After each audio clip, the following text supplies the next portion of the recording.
there. We got another blessed day, another beautiful day. Oh shoot, kind of caught that sidewalk the wrong way. You twist your ankle on that one. Another blessed day. It's chilly today, believe it or not. We got chilly weather. And I'm not talking about chilly with a spoon. I'm talking about actually chilly weather. I want to tell you, weather has been, pollen. Weather has been really interesting. We get some cold, we get some hot, we get a little bit of everything. So today, we're making our way down.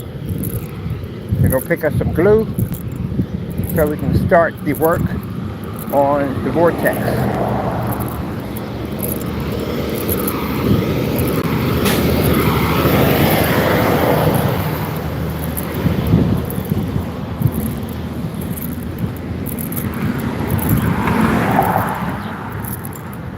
Yep.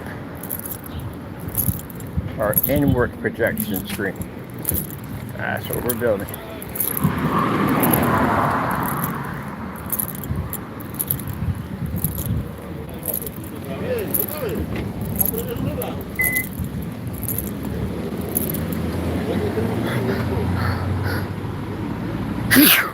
Yep, I knew it. I walked past all that greenery. I knew I was going to get it. I saw the pollen floating in the air. And I said, you know what? I'm going to get it.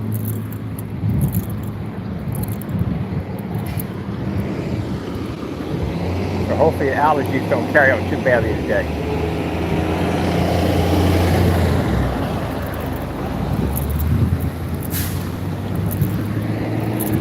Yep, it's just clogged up a little bit.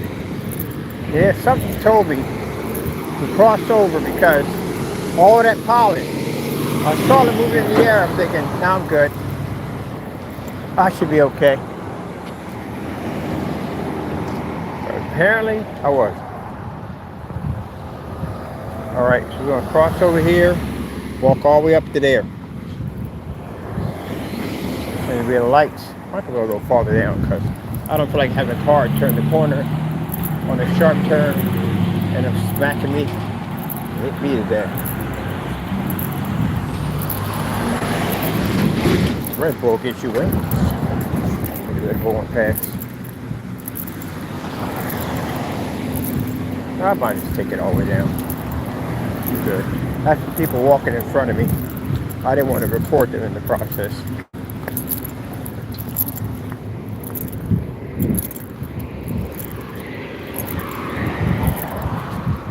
So yeah, it's chilly today. Ain't bad. I mean, don't get me wrong, I ain't complaining. It's chilly.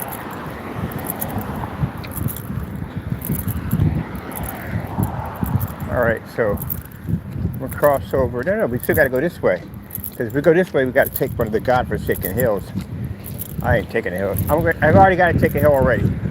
Ain't no way around it. There's really no way around the hill at all, period. You just got to go up one of them.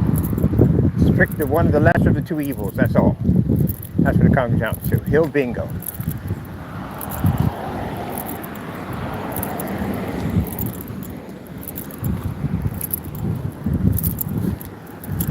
So we're up pretty early. It's going on 9 o'clock. Keep forgetting I come in at 6. By the time I get done tidying up and get everything done, all the updates through, we leave out. I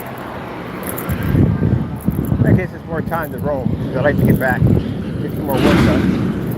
Still got that screen we got to build and put together. Building an inward projection screen.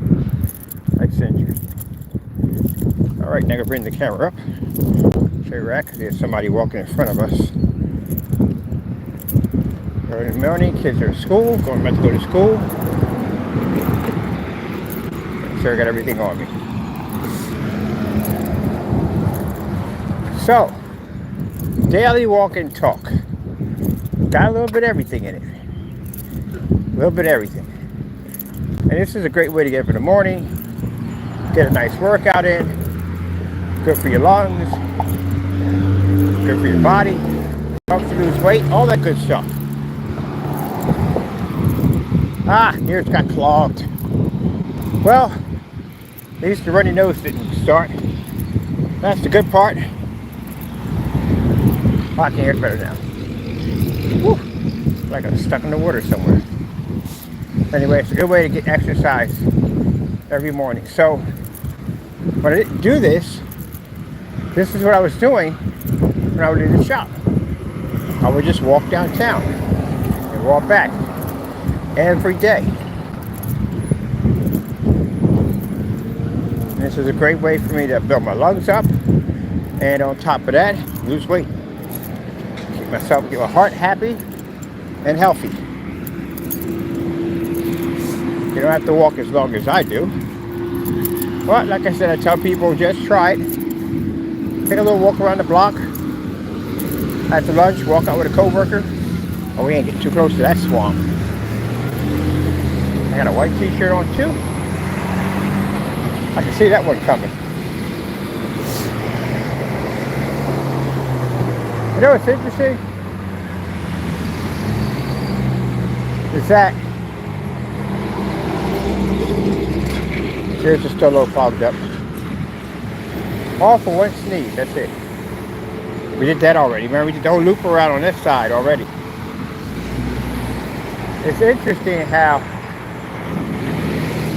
the Holy Spirit will tell you things, and if you don't listen, you'll pay some consequences for it. Gotta listen. You'll actually see it happen. If you ignore that, you're going to pay some consequences for it. So first time I heard the Holy Spirit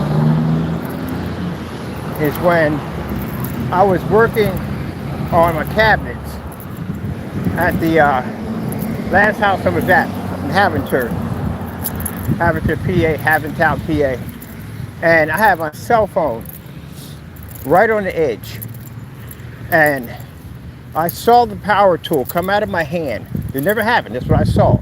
Come out of my hand and hit directly where the cell phone was at. I would have smashed my cell phone completely.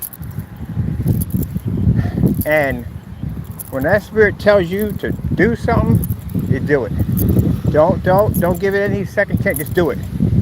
And I moved my cell phone, and sure enough, that drill slipped out of my hand and landed exactly where the cell phone was. Gotta listen when it tells you, when it talks to you. Now, you know, don't feel a little bothered by this, but only Christians get that. If you're not saved, you don't get the Holy Spirit. You get the Holy Spirit when you're baptized. When you're baptized, put you in the water, washed under the blood of Christ, all your sins are forgiven. You are, now mind you, with this, some people take it for advantage, and they figure, well, because I'm a Christian, my sins are automatically forgiven. Not so. Not so. You have to be sincere in your heart that you are sorry for what you have done. If you're not sincere in your heart, God can't forgive you. Can't forgive you. Can't give it to you at all. So say it all. I'm a Christian. I can do what I want to do. No. No. Don't work that way. But Christians get the Holy Ghost. They get it. It's kind of like an extra armor. So, gotta listen to that. Gotta have confidence in that. Even though the devil will tell you one thing, don't listen to him. Do what the Spirit tells you to do. Oh, an officer out here. Cool. So, coming to the descend. And I just got finished putting a heavy workout. We put 2 of these in. Actually, we do them all day now. Chin-up bar we do all day. Do the chin-up bar as much as I can. I like it. But anyway, so you gotta listen. So, one of the neighborhoods I was living in, Park Avenue, I had some next door neighbors that were some nasty bunch, and they particularly didn't like me. And they used to all pile up on the porch, smoking their cigarettes and drinking their liquor, and just making trouble. You know, I keep telling people that in life, you'll pay for it in this life or in the next life. Just long story short, out of the entire family, only 2 are still standing. The rest of them, they're dead. They died. Yeah. Heart attacks, strokes, COVID, you name it. They're gone. Some of them drank themselves to death. Yeah. Happens when you mess with Christians at the end of the day. You got to pay for that. I think God will allow a Christian to be tormented and go unpunished when he comes to him and says, Lord, I need your protection, I need your guidance, I need you to lay my enemy to the dust. And he'll do it. So anyway, long story short, I got a back door to the front door. I didn't want to walk out the front door because I had to walk through these jokers. And I had my pit bulls in the back. Pit bulls lay in the floor. Sometimes they don't go in the backyard. They'll crap in the freaking hallway, which the whole bottom floor is there anyway. I have the top floor to myself, and they got the first and the second, and the third was mine. But anyway, as I said before, that what happened was that I was told to go through the front door. Don't worry about them. Go through the front door. But I didn't want to deal with them. I had a doctor's appointment. I had to be there on time, and I didn't want to deal with them. And the minute I walked to the back, didn't listen to the Holy Spirit, and I walked to the back, I stepped in dog crap. Now, you wearing combat boots like I like to wear. It's all in the combat boots. So I had to go upstairs, scrub and clean my boots down, late for my doctor's appointment. But this time, when I came downstairs, I had to take the time, clean up the dogs, and then go to the front door. And you know what was out there? Nobody. Nobody was out there. Not one of them was out there. So the Lord tells you to do something. You do it His way, or there'll be consequences. Late for the appointment and everything. Yep. Because I didn't listen. Now at the home front, I'm working on something. I have an antique gumball machine. I take the gumball machine, I set it up on that shelf. I saw the gumball machine falling off the shelf and shattering to the floor. But I'm thinking, nah, I didn't listen. I thought to myself, that shelf's pretty sturdy. Should be good. It's not gonna fall off. Oh, I should have listened. So, I'm working under the shelf, and as I'm hammering away, I struck a support beam that took the entire shelf system off the wall, shattering the gumball machine. Yep. Antique gumball machine gone. Didn't listen. Saw it happen. Didn't listen. Yep. Oh, we're going up the hill now. Yeah. First set. One more to go. Whew. Chance to calibrate a little bit.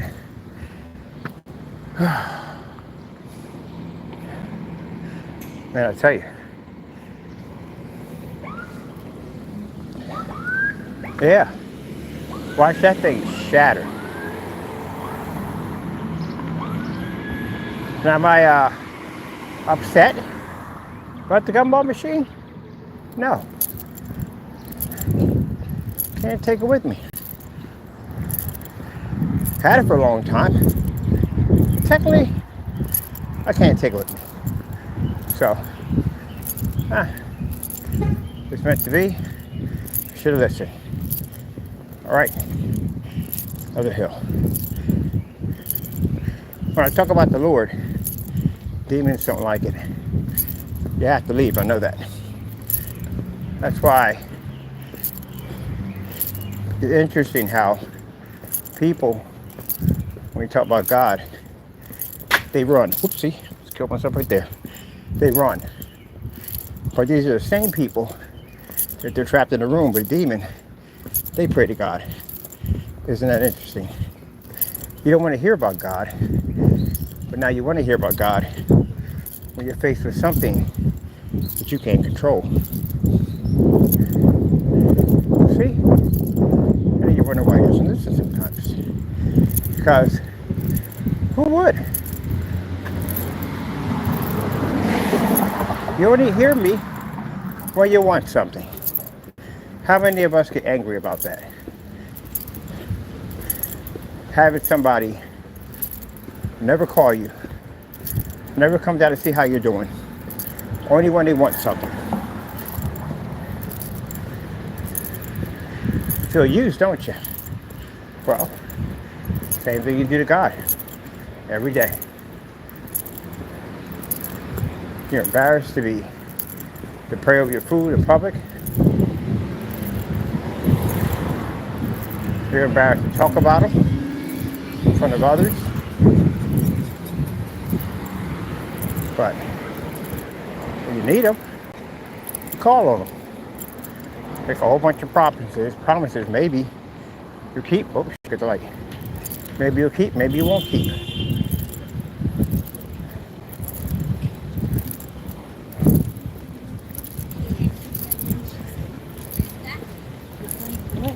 We're already downtown.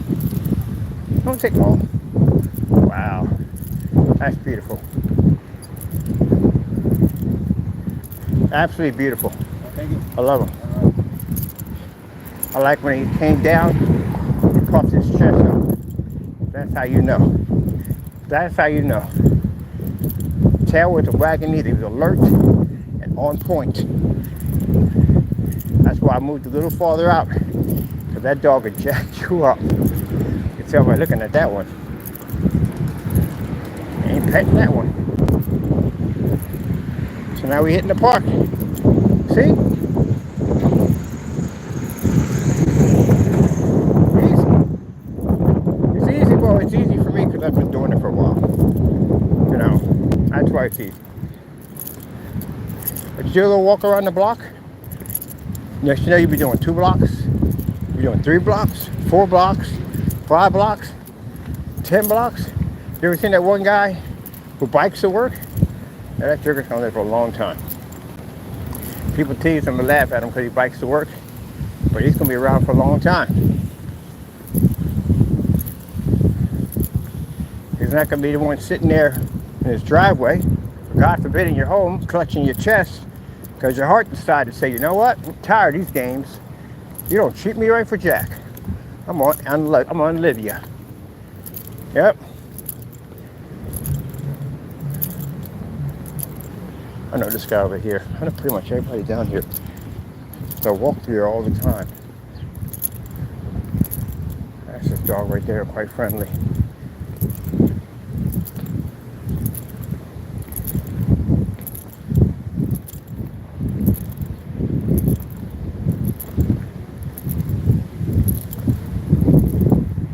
Chief, how you doing? Hey, how you doing, buddy? Hello. Trying to call somebody, see if I get some sweatpants. I hear you, Chief. You can go to Salvation Army. There's a number of areas down here in Allentown that will help you out with anything you need. They want the money for something else. Salvation Army, got 4 of these down here, and 4 other areas you can go to. Get anything you need. Get you on your feet.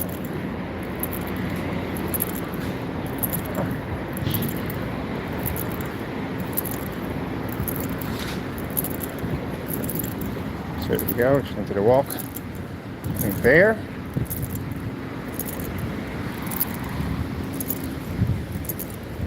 Am I tired? Nope, not really. No. Well, let's do this. So Like pretty much for me to do this is like walking, like you walk into your driveway. That's what it feels like. Not the first time. Oh no. First time was like, I don't know how to make it up here. I am gonna survive this. Yeah. I was supposed to get cough drops. Really forgot about it. Whatever. Yeah, first time. It was like, I don't even know how I'm gonna survive this. First hill I did, I was like, good Lord. Actually, matter of fact, this was one of the first ones I did. I left my sister's house, went to Rite Aid to go pick something up, and went up that hill right there. I was like, man, that is something else. But now, I can do the rest of the hills with no problem. That was one of the ones I had problems when I first came down here.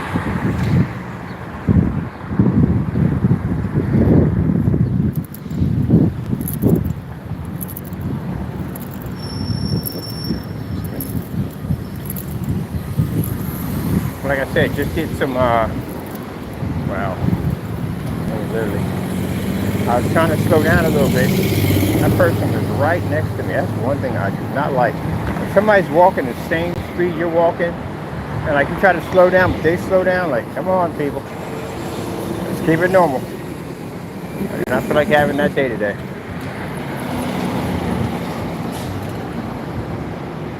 One of the things I don't understand to ask women at the end of the day, you know, when a man walks on the opposite side of your pocketbook, that's the way it's supposed to be. That's where I was raised. You walk toward a woman, you walk on the opposite side where her bag is at. Because it's disrespectful to walk on the same side that her pocketbook is on. That's where I was raised. What the freak is going on? I see this woman, I'm trying to walk on the side opposite of where she's holding her bag, and she's switching over. Like, really? I had to get up to her, like, look, that's where I was raised, to walk on the opposite side. That way, you don't have a fear of someone's trying to snatch your bag. And, pretty sure y'all know this too, that when you walk with a woman, you're supposed to be on the side of the street. Over here. She's supposed to be here. So that way, if a car jumps in the curve, you can protect her. I see jokers with the woman walking on this side right here. Who raised you? Passing Rite Aid over there. Not a cloud in the sky, you can see. Beautiful day today.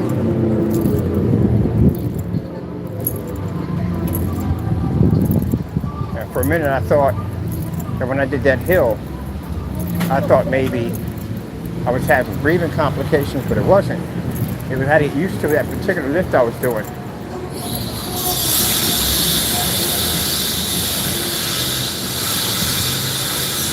We forgetting that anything new brings new pain.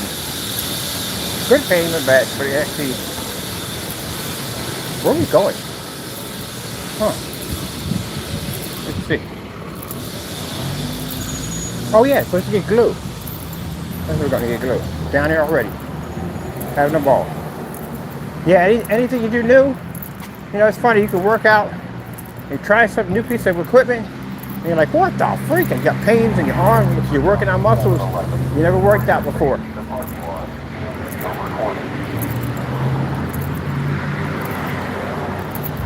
Champion sneakers that I purchased. I think it's Champions. I think they are, I'm not sure. But anyway, man, these things are so freaking comfortable. If I was going to do reviews on sneakers, yeah, for under 50 bucks, these things are absolutely amazing.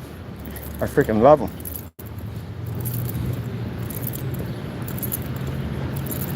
So if the only thing I change out when I buy sneakers is I don't use the original soles. I use the Dr. Schultz, all that stuff.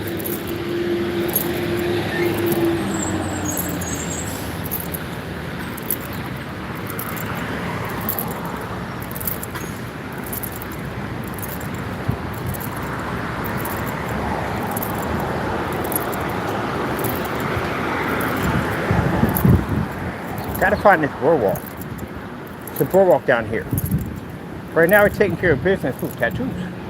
We're taking care of business, but soon, well, we can't walk down there. That's not going to happen. So, guess we'll have to come up with another name for another one. Call it something else. When we start going to the casino. Come and check the casino down here. I'm not gambling. It's research on where we can install technology.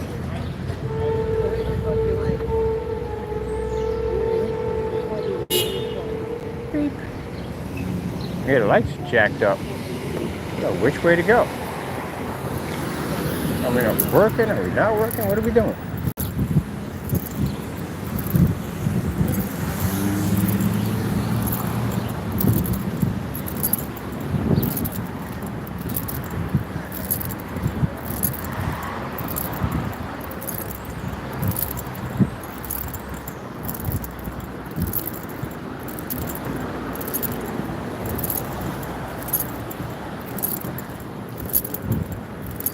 Oh, the little footprints. Yeah.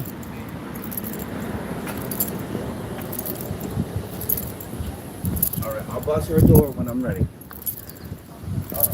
Those were some nice Air Jordans. Those were pretty interesting. I never saw anything like that before. Those were definitely custom. Never seen it sold like that with Air Jordans. If it wasn't on the phone, I would have asked him. Because I've never seen a pair like that.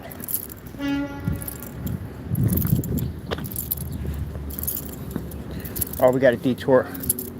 We got to pick up some money.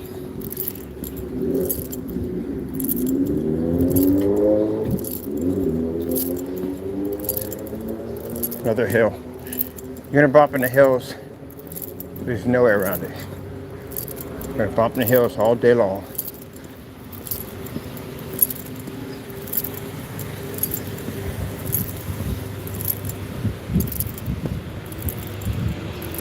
Got a good charge on the phone, so remember to charge everything. That's how I'm running extra. Sorry, running on nothing. So we're 27 in. Ah, good. See? Salvation Army right over there.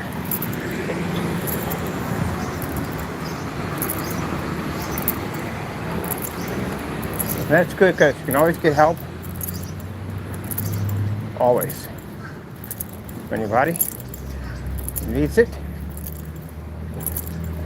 I know some people were trying to make it sound like I needed it. Ha ha ha.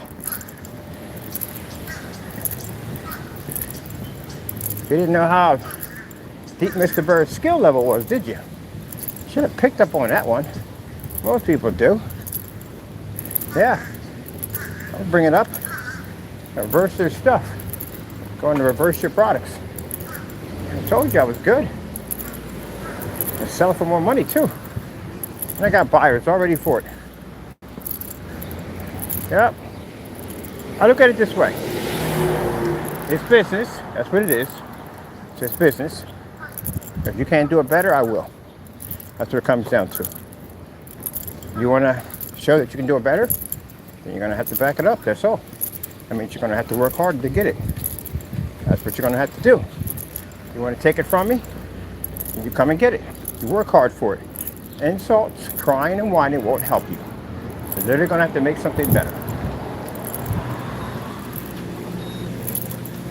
Oops. There you go. I got you. I'm going this way.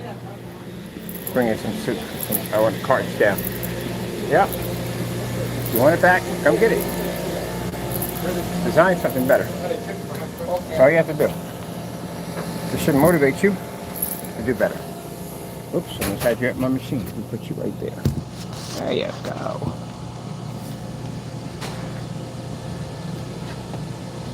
You can't get mad over that. It's fair game. You made my stuff and you got it correctly, I'll come back and get it. Cry about it.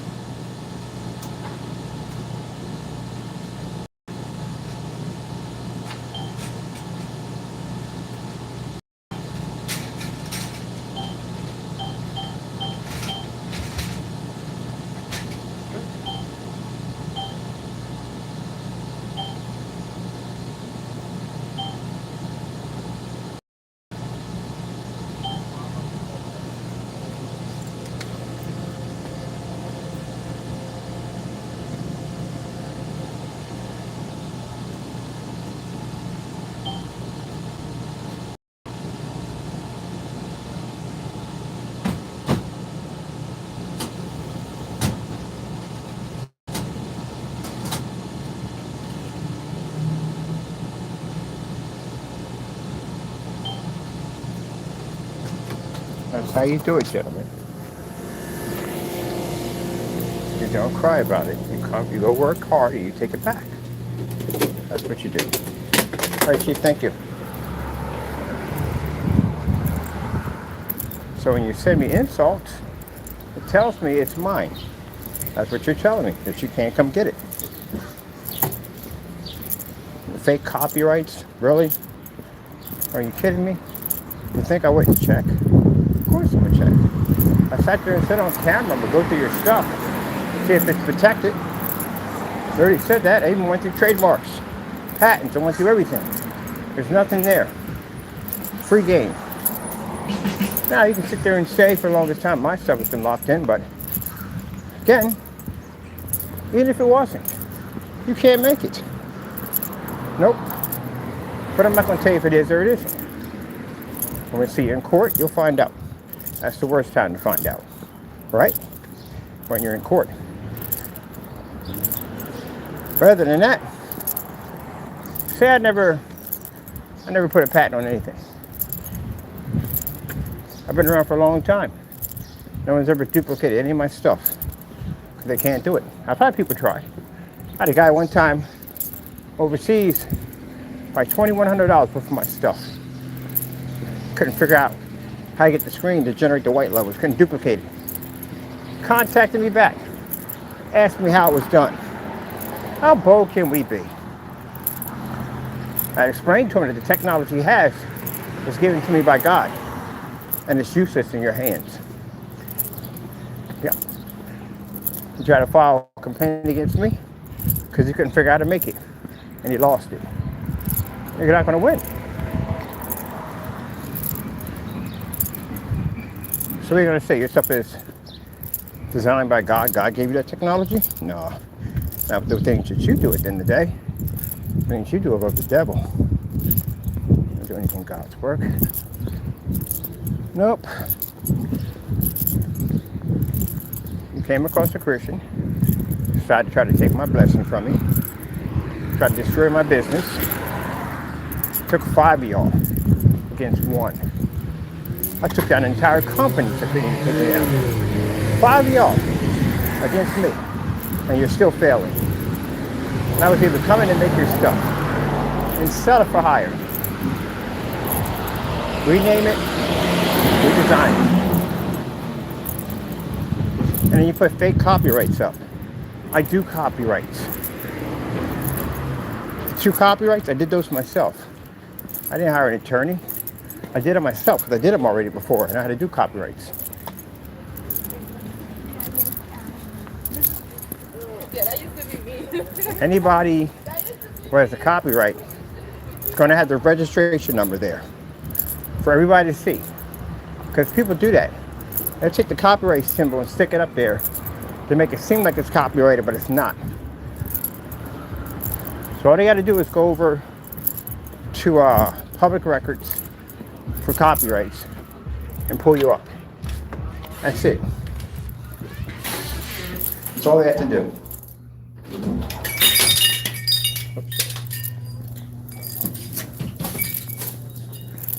That's it. That's all they got to do.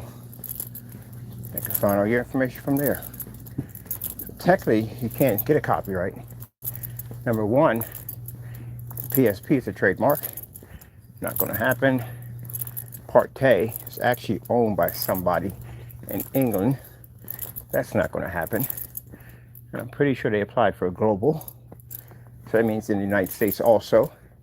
Don't be fooled and think because they're overseas that at the end of the day, they can't touch you. They literally could have had a global. They got a global and they find out they can expedite you up there. And their laws are different. So you'll be prosecuted under their jurisdiction system or law system, which could be far worse than what we have here in the United States. We got the clear glue. Clear. We need this to build. Clear glue. Yeah. Yeah. Man. Scented candles.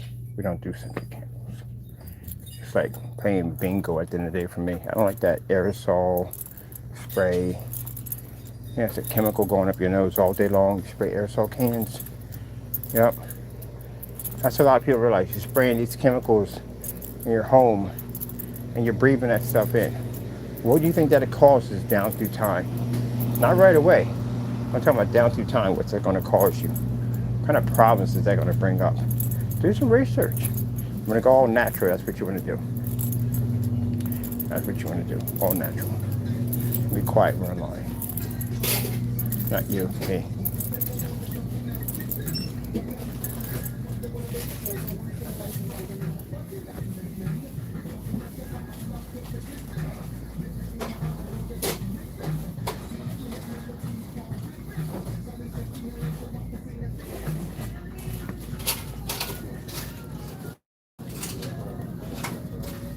Well, that wouldn't even last.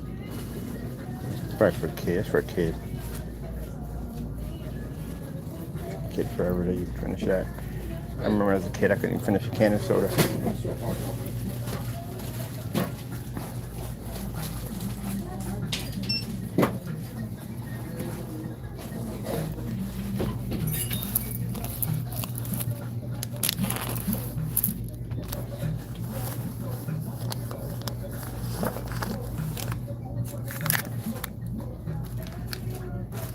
What is that phone number? Okay.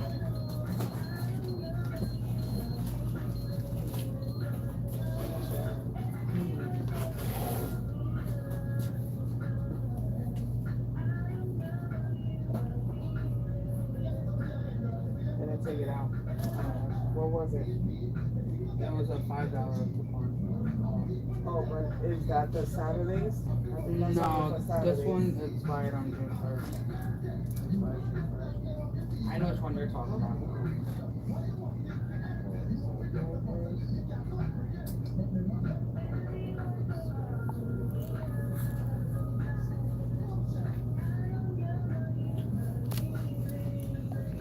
That's interesting. Look.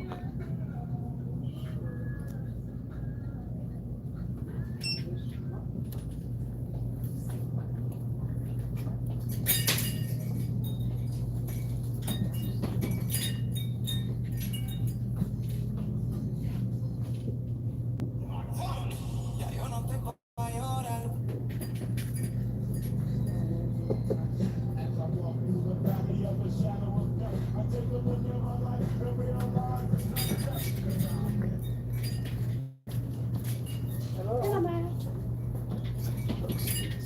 Hey, it's just Sonia.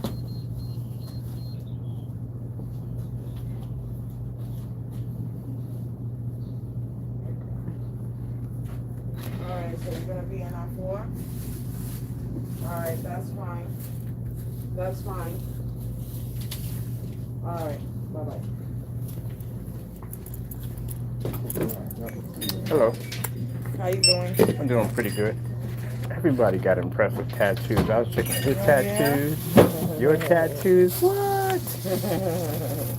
228.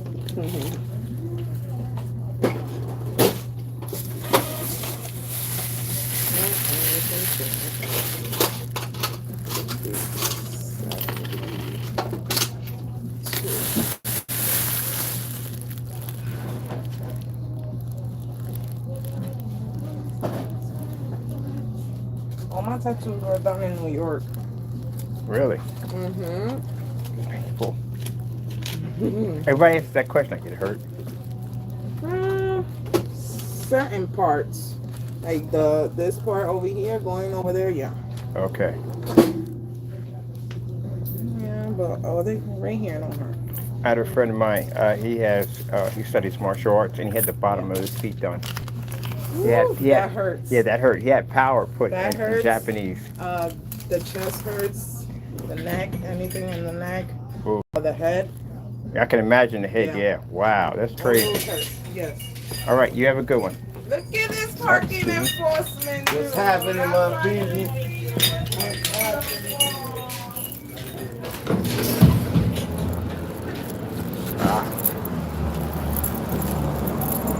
Yeah, that's interesting.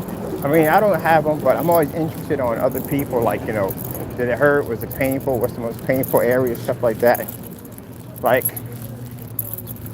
certain people in my family have had their tongues pierced, eyebrows pierced, stuff like that. I'm like, how the frick does that even feel? They had something like a threshold of pain, or basically what it's equivalent to like a dog bite or something like that, and how painful it is. And I even had a friend who got a Prince Albert done. Yep. Name was Lucky. Wasn't lucky that day, wasn't. And not the day after that either.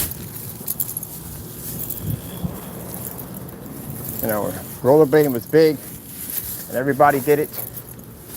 Everybody was out there just rolling around everywhere. And the X Games were big. I was watching the X Games, Tony Hawk, all of them were on there. Someone's doing skateboarding, but yeah, a little bit of everything on there. But anyway, you know, you watch that, you watch them doing all these crazy stunts, and you figure, I'm gonna go to the park. I'm gonna do that too, because I can do it. And you get to the park and you see the rail and you go, I don't know. I don't know. Or where you basically practice, and you get it right over and over again, but then you slam it at one bad slam, and then you have to figure out if you got the confidence to go back up there and do it again, or did it just take it all from you? Shatters your confidence, especially if it's a pretty bad one.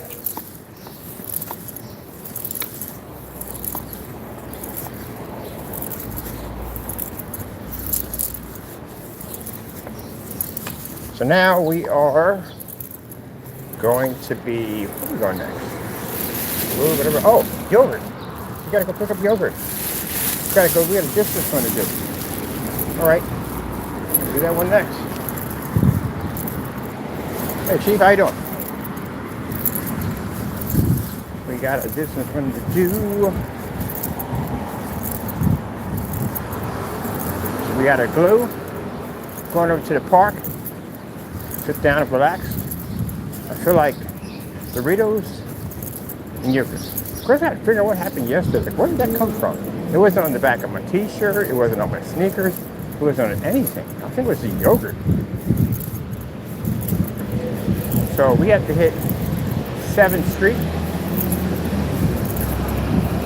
So we can go up and cut over because we're doing something over here. Still got to cross over to do it.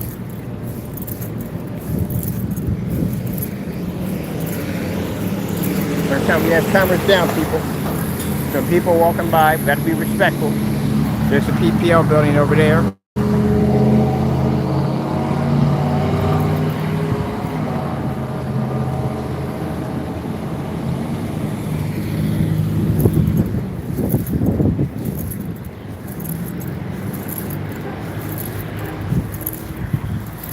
Oh man, I keep laughing. I think GTA, I like GTA 5. That was amazing. But freaking GTA 4 was crazy. It had some crazy missions on there. The one, I hated that mission so much. Oh, I hated that mission. There's a couple missions in GTA I really, really hated. But you had no choice. You had to go through with it. The one where the guy has a stalker and you got to follow that guy under the bridge and stuff to find his stalker. Oh, it was an uncomfortable freaking mission right there. And the other one was, I think, Vice City. Is the one where you got to race that guy with the car. You got to hit all the freaking pink spears in order to be able to win him over to be your driver. Oh, that part, I hated that so much, man. Because, you know, you're thinking, when you do this race, you're going to with a Lambo. They give you the crappiest car on the freaking game. That car is trash. Turning the corners to trash, and he's got this freaking hot rod. And I got it by pure luck because his car crashed, and that's how I won. This car, the 14th time of trying to beat this guy in this super race car, and I got this freaking hoopty. And man, I tried to do something like get out and switch to another car, maybe catch her to him, but nah, they don't let you do it. But the only reason why I won, because the computer messed up. The computer literally hit a palm tree, smashed between two cars, And that's how I was able to win it. Oh, and then the one where you have to fly the airplane, you have to drop off the flyers. That's another one too. Another interesting one. Which I find it kind of interesting how the ending was a lot like Scarface. It wasn't exactly, but it was a lot like Scarface, it was. If you looked at his den area, it was just like something like Scarface. Had all the circuit TVs up there, the big desk, everything. You even had a machine gun similar to what Scarface had. Same thing. Which I thought that was interesting. The ending to Vice City was actually beautiful. It was amazing, absolutely amazing. One thing I can say about GTA, that their endings never disappoint. They never do. And then playing with 4 people at the same time, with the 3 people at the same time, that was freaking true masterpiece right there. That was a masterpiece. Especially Trevor. Trevor has to be the best iconic charter of all times. He's the best. I've never seen anything like Trevor. Even when you would come back in, like you log back into Trevor, Trevor was always doing something jacked up. He was in a park half naked or something. Trevor was always doing something. I say between all of them, Trevor is my favorite character. And he had the weirdest side missions ever. You pick up that crazy woman on the side of the road, you go back to her place, she tells you some jacked up stuff, like how she basically has an obsession with killing birds. It's crazy. I keep poisoning them, they keep coming back. And I keep poisoning them, they keep coming back. Oh man, that freaking wackadoo. And you can't even find her like in the morning. You find her like on the side of the road, walking, that's how you find her. The jogger at the Hollywood Hills, that's another one. Trevor falls in love with her, races her down the side of the hill to marry her. He has the best side missions. Best side missions. Especially when that guy gets that radio producer. You and Michael chase down that guy. Trevor tattoos the daylights out. The guy pierces him up. Man. So I'm curious how they're going to outdo that one. Knowing them, it's going to be epic. It's going to be beautiful. I got some people who've never finished the storyline. If you haven't beat the storyline, you have missed out. I have beat every GTA. Even the one that was the British version, that was for the Genesis, when they had just a bird's eye view. Those were the first ones that came out. And then you had on the PS system, before at one point, Rockstar was only for exclusive for PlayStation before they bought it out on the Xbox system. A lot of people don't realize that. And first thing, it was on PS Portable, on the little system first. But I remember they had 2 other ones. They had 2 backstories to it. They had 2 backstories where they went back behind the scenes and they just basically pinpointed on a particular character. There's one where a fellow just got home from the military, dishonorable discharge, some crap that went on, and they go back to his story. I like it. And this other one they had on the DLC for 4 with the biker gang. That was another one that was amazing. Goes back to those particular characters. So I hope the map's huge, which it always is. I love the maps on GTA. It's going to be the same because it's going to be downloadable. I'd rather just have it where you can actually pull out that huge poster of the entire map, which was awesome. But then, you know, you're going to have it right there in game anyway. So, you know, but I do like that. Hanging up on your wall.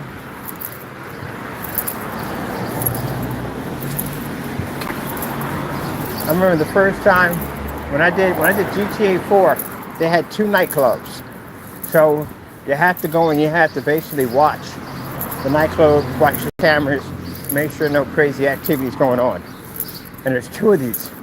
By the way, there's a male and there's a female version. One for the males, one for the other half.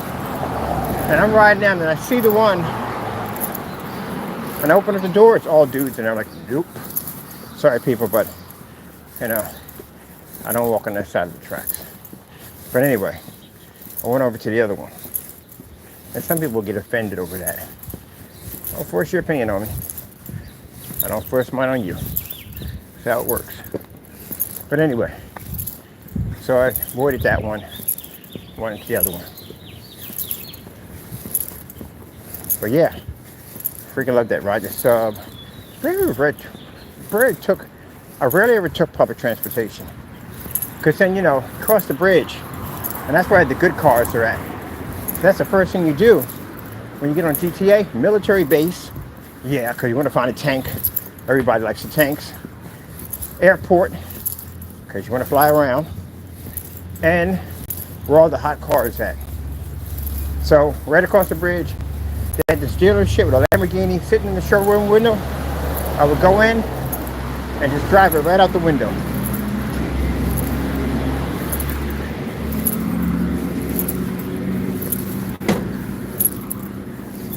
All right, we're taking the long way. That's what we're doing. I could go down this way and take it, but we're taking the long way. They have over here, which this woman passes by. Over here, they got a nice Jamaican restaurant over there. Fantastic food. Amazing food. This is my first time trying oxtail. It was absolutely amazing. Because I'm the kind of person that will stick to the same thing over and over again. That's just how I am. Every once in a while, I'll try something different. But if it's me by myself, it's the same thing. Around other people, I watch what they got on their plate like, I wonder what that tastes like. I'm not going to take it off your plate. Because I hate when people do it to me. Oh, speaking of that, why do people do this? I swear, I hate to be violent like this, but I would literally put a fork in your hand. If you ever see me in a restaurant, I don't care if you're family, friends, I don't care who you are, and you walking off the street, sit down at the booth, which I don't care, but you stick your fingers in my plate, you're gonna have a problem. I have no idea where your hands have been at. Let me get something off the plate and give it to you. I don't mind sharing my food. I just want you to, I see people do this. Like walk over and stick their hands in somebody's plate that they clearly came from outside. They've been dragging their hands on the ground. You have no idea. Their fingers at their nose. You don't know that. Take it off your plate and eat. Nope. What was that movie called? It was the one with guys, they're sanitation workers, and the guy from Night Court, the black guy, was in it. I forgot who it was.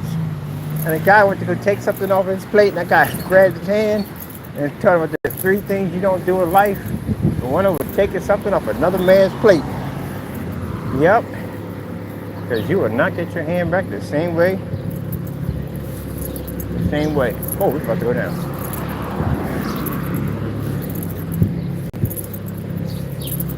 Family Mart is at supermarket. She's right up here. Get our yogurt. We'll not get it back the same way. I have friends be looking at my plate like, nope. Unless you want a fork in you, I suggest you go. You want something to eat? Just tell me. I'll order if you want something. Usually, when I'm out, my friends ain't got money. They don't have to have money. Because I take care of everybody when I go out. Sometimes I take a whole group of people out, pay for the whole meal, because I like the company. You don't got to bring any money with you. We pay for that. My family's all like that. They pay for everything. We just there to enjoy your company. Order whatever you want, off the menu.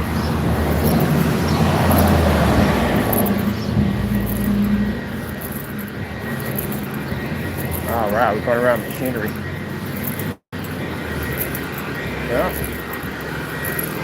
It's a very nice day today. And if we get the weather like this for all of Allentown for the summertime, it's like air conditioning. Like literally walking through air conditioning. It's not too hot, it's not too cold. It's gonna get noisy in a minute. Got somebody working on the building over here.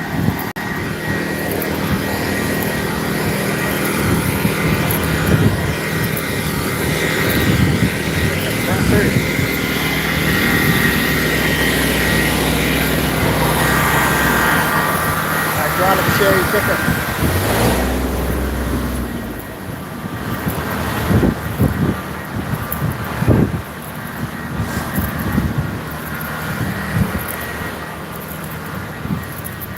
Wow, that's pretty cool, ain't it? Isn't that cool? That is freaking cool. Hydraulic cherry pickers.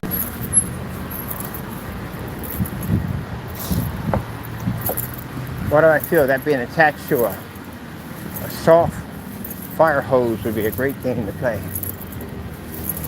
I haven't been down this side before. Well, that's a unique warehouse. I like this. So we haven't been down this part before.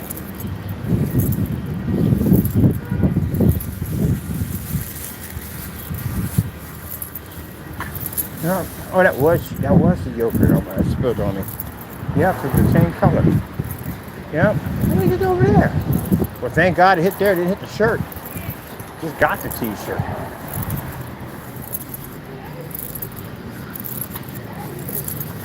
Some people probably think, I thought you go get a fresh t-shirt every day. I bought 4 of them. So I have to go back that way, so I'm good. Sometimes I buy 4, sometimes I buy 1. Sometimes I buy 2, sometimes I buy none. There we go.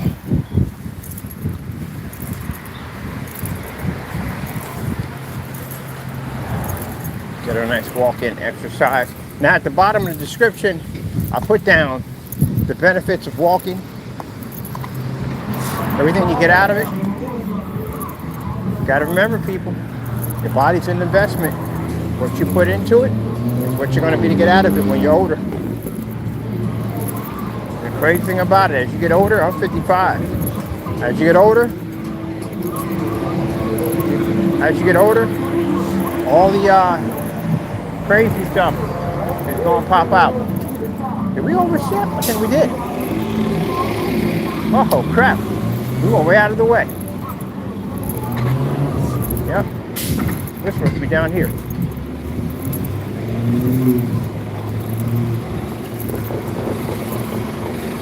You know? So you know that was against the law, right? Yeah, they're supposed to be doing that. Not him. Motorcycle.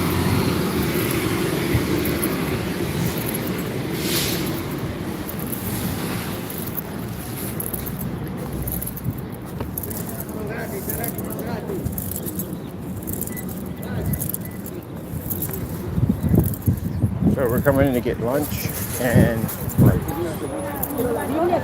Telefono y tableta gratis, caballero. Telefono y tablet gratis. Thank you.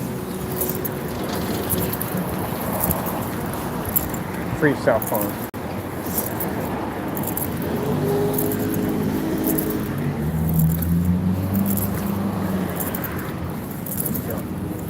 We're going over here. Get our yogurt. How beautiful these flowers are. Is that gorgeous or what?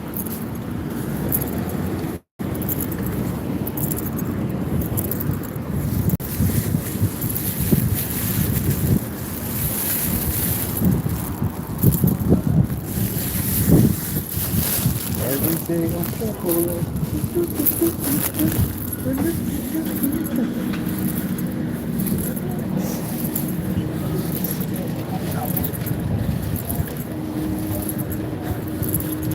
Sorry about that.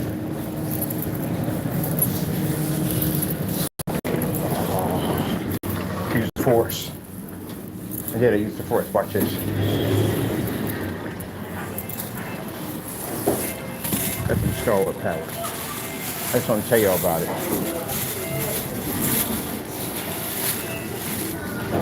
Got somebody always up there.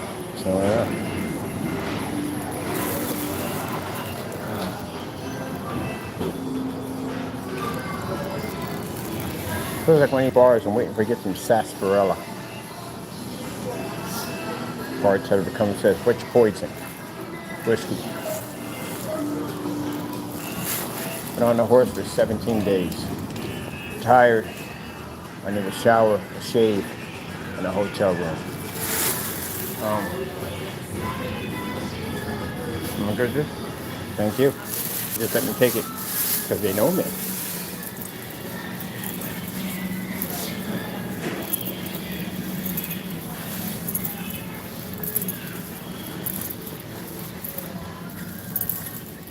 Oh, I gotta stay away from this bread. I don't eat a lot of bread. I really don't.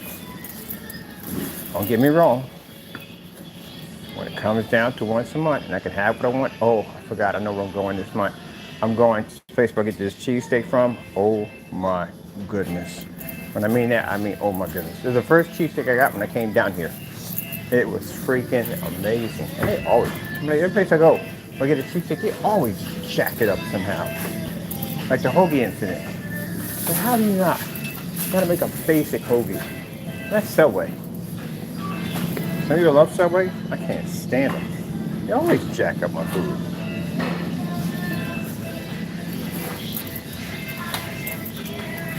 And I go in there a couple times to make sure maybe it was the server that jacked it up. But nope, they jack it up.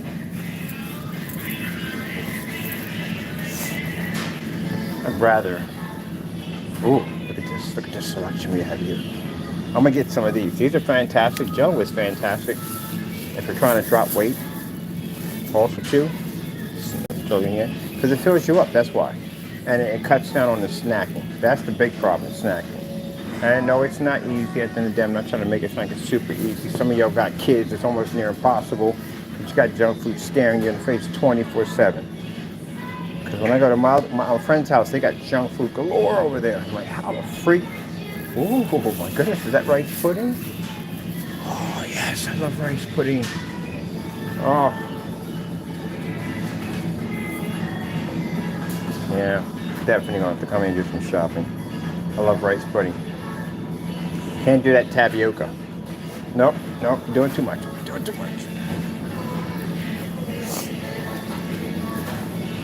Yeah, but all this is good to have. You want a snack, you know, but I know it's hard for you, those who have kids. I know it's hard. I know. I'm not sitting there saying that no, it's hard. You got junk food all over the place. How can you? It's hard. Every once in a while, you're going to cheat. You're going to go in the pantry. You're going to cheat. Don't worry, I cheat too. Yes, I do. The store up the street, they make fantastic sandwiches. Finally found a place that makes a good sandwich. So that ham and cheese, well, last time I got it, I like it regular with just the ham and cheese. That's basically about it.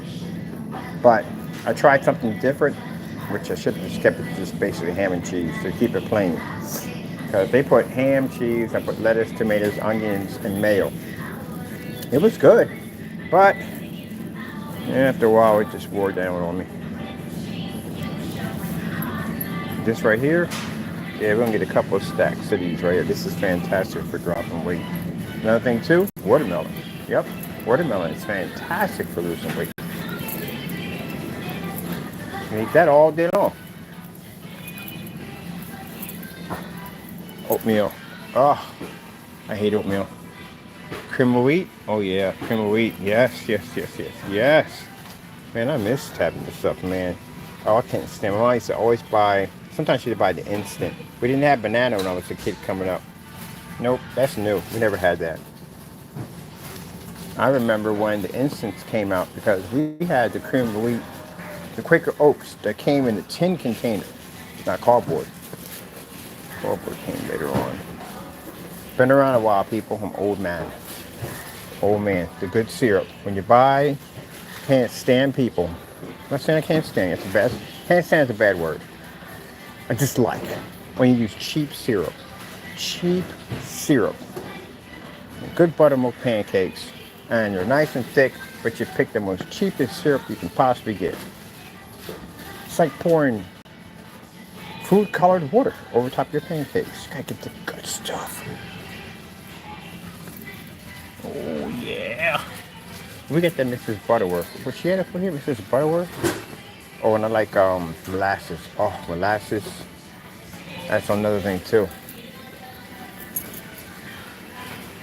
Pop tarts. Yeah. Energy bars. Nope. For me, some people like them. But for me, oh man, it reminds me of my buddy Lonnie. He does distance skating. That's what he does. And they teach himself to drink very little water when they're doing this. So, yeah, lie to you not, this guy literally had his water bottle and an Anderson container to teach himself how to rationize water when he's basically doing long distance. And he said he bought these granola bars. He said that thing killed his whole entire schedule, man. He had to chug that and some to get the taste out of his mouth. Oh man, I miss that guy so much. He's a cool dude. Oh. Chocolate milk. We like plant-based. I started drinking plant-based when I was having the problems with the lung disease, and I got addicted to it. Now the plant-based that they have under what's it called? It's I forgot the plant-based for that. It's gee whiz, I'm trying to think what it is. Ripple. Ripple, that's what it's called, Ripple. Sorry about that, ma'am. The Ripple plant-based is good, but sometimes some of the plant-based milks have a little bitter taste to it. Just put a tad of vanilla in that. Amazing.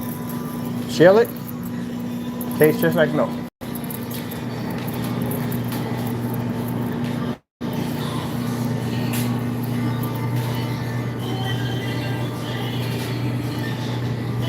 And then if you're in a relationship, another problem you have is, or these are fantastic for storing water.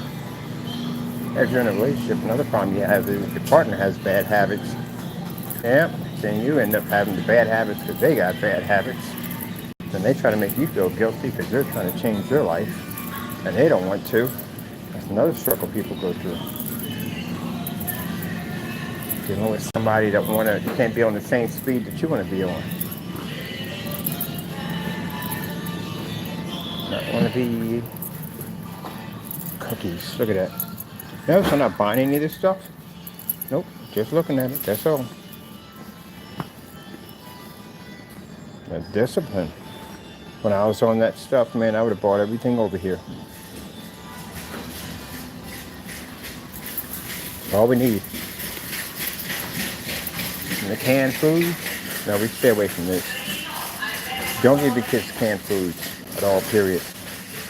The metal cans. The food is just sitting up in there. I would rather buy the plastic than the can any day. All that stuff is poison. That's why when I get to a point where I grow my own stuff. I'd rather have plastic in that tin. I know, because I used to eat this all the time. And it got me sick, made me really sick.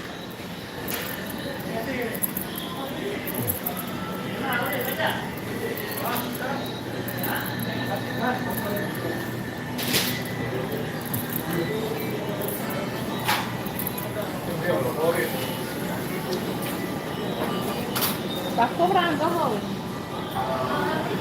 That food?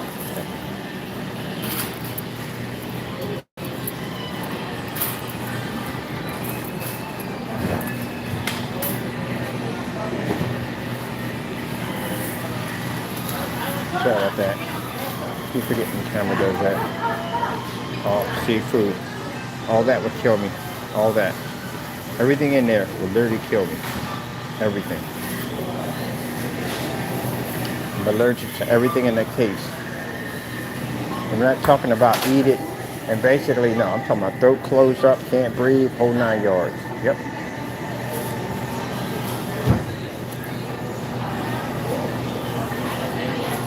Oh, tooth open. Okay. Yep, everything will kill me in that case. And it's funny because my mom found out by accident that I was allergic to seafood.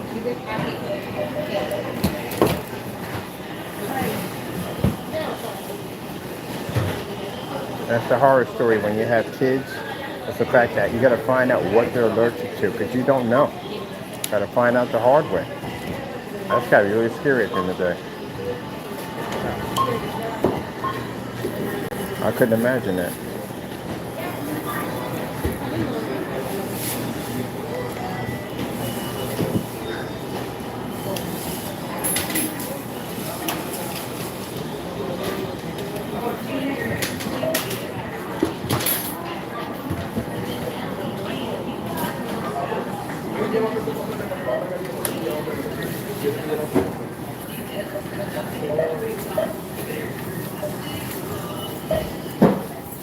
Okay, so mom found out the hard way. I was allergic to a lot of stuff. Yep. One point she was back and didn't figure out what to feed them. And that kind of gets kind of scary because then you got to figure out what to feed them because you don't know what they're going to have a nervous reaction to. So all your parents out there, man, y'all do an amazing job. Because I couldn't. It scared me to death when my child came back and his throat closed up on him. And then you got to figure out how much of the seafood he's allergic to.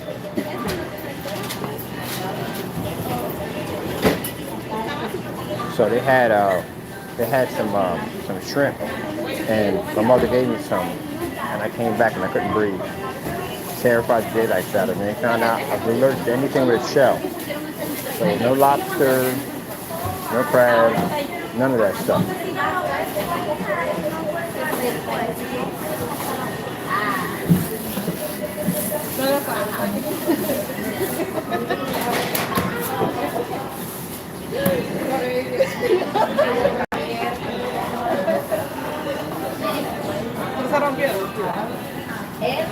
What's in the basket? Oops, forgot. When it does that, I'm sorry, because what happens is the phone kind of, if I turn to the side, it'll do that.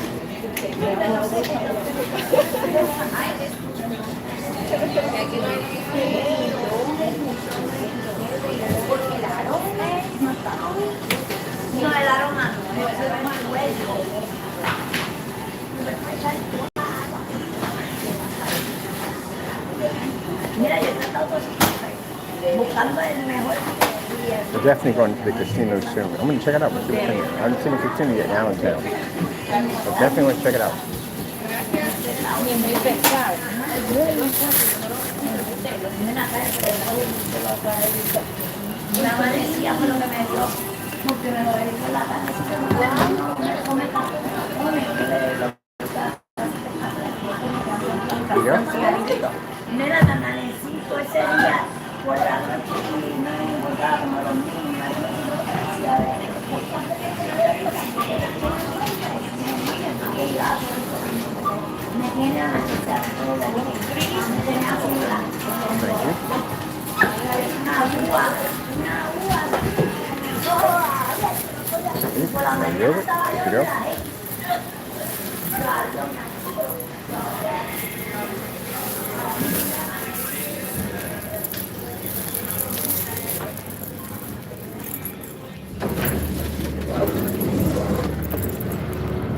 You know what's interesting? That I don't entertain things, and the reason why I don't entertain them because I got goals and I got plans and things I want to do.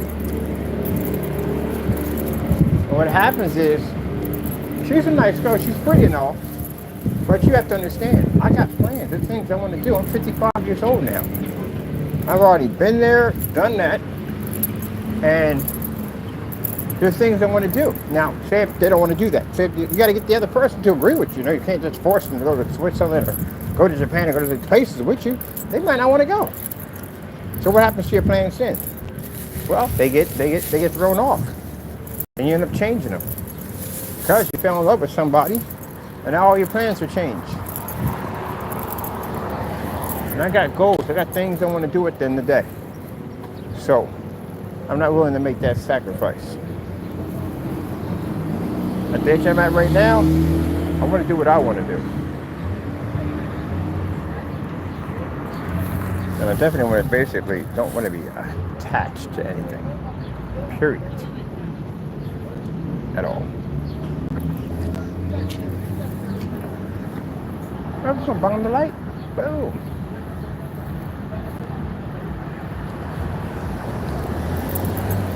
So that's where that comes in. I don't want to be, that's just me, it's my personal. I don't want to be attached to anybody. I like my freedom. How you doing, sir? Excuse me. I like my freedom.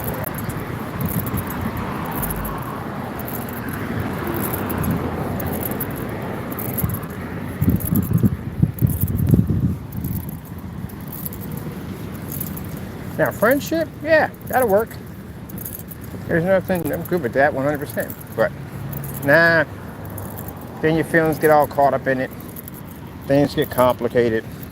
And then you'll do whatever she wants you to do at the end of the day because you want to make her happy. And you'll throw away everything just for that. Now I'm good. I've already been there and done that. When you reach the age of 55, you've been there, you've done it.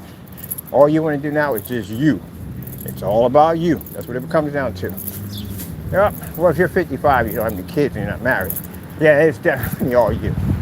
That's what it comes down to. I'm trying to get hitched into that.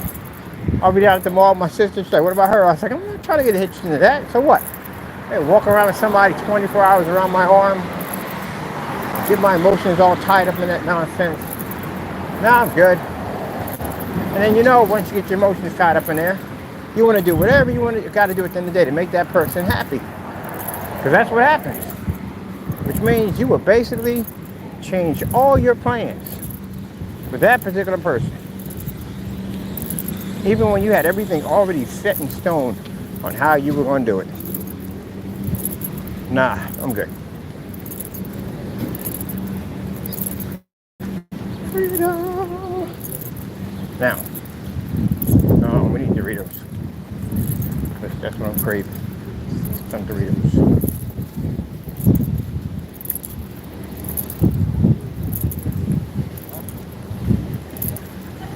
And I told you I eat like a 5-year-old. Yogurt and drinkable yogurt and Doritos. Like a 5-year-old.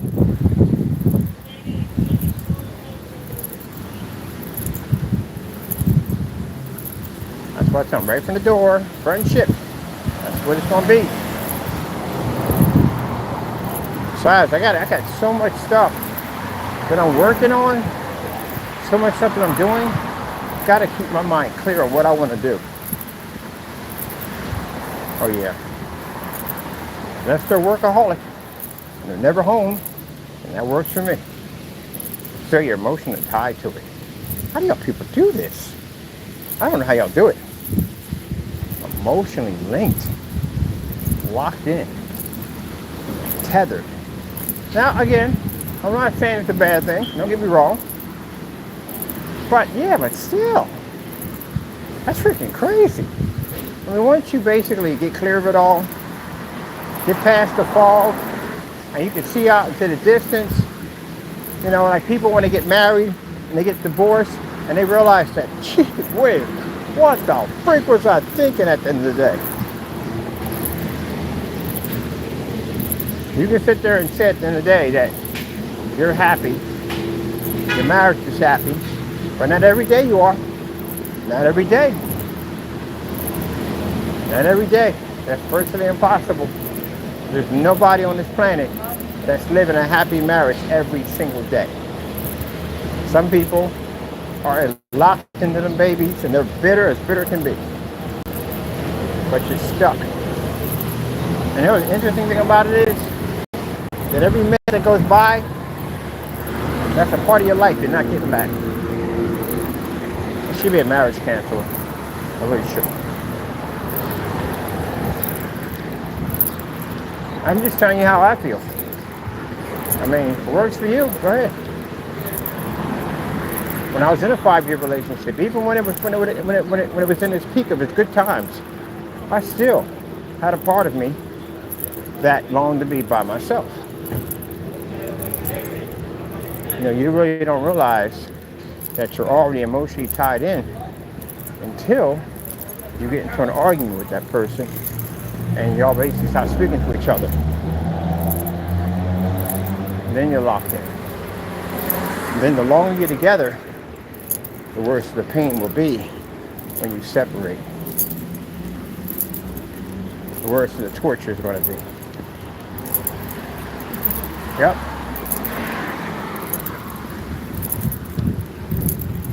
And I got friends of mine that listen to this and say, you're completely wrong. I'm a happy man. I believe that. But I also believe you're not happy all the time. I also believe that too. And there are days, the minute the day comes by, that you say to yourself, I was better off by myself, that's when it begins.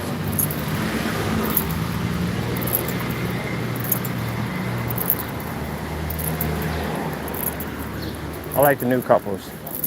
The cupcake stage. Those are the ones that kill me. Got a couple of those in the family right now. New love. All bright-eyed, bushy tail. Haven't been in a first argument. Nothing. So I know you two are meant to be together. When you have one that's really, really bad arguments. You know, when the police show up. Those arguments. When you say just about everything and anything out of your mouth. And if you two can come back together after that freaking mare, then yeah, you're meant to be together.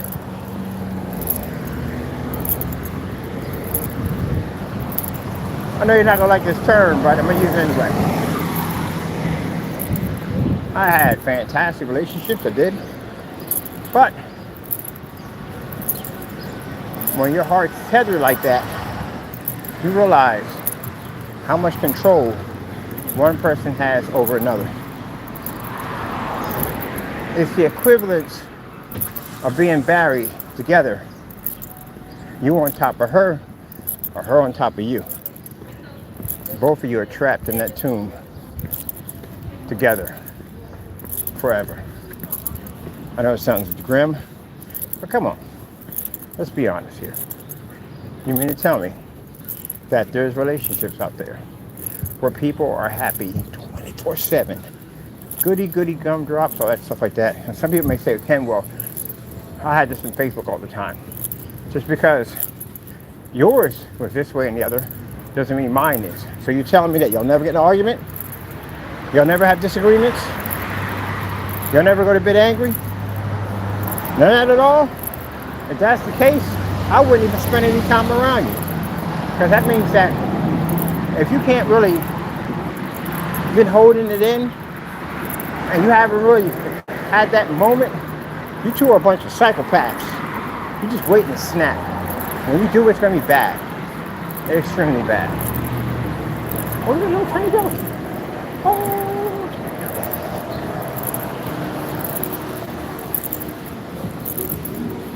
And then the ones that sit there and say that they never argue, those ones are the worst.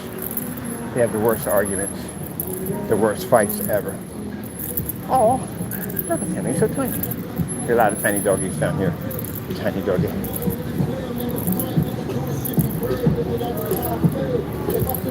Oh, he's adorable. Awesome.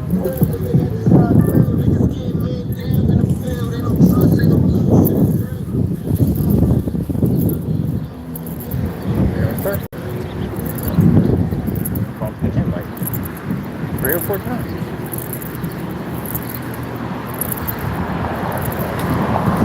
He's bumping the people quite a bit.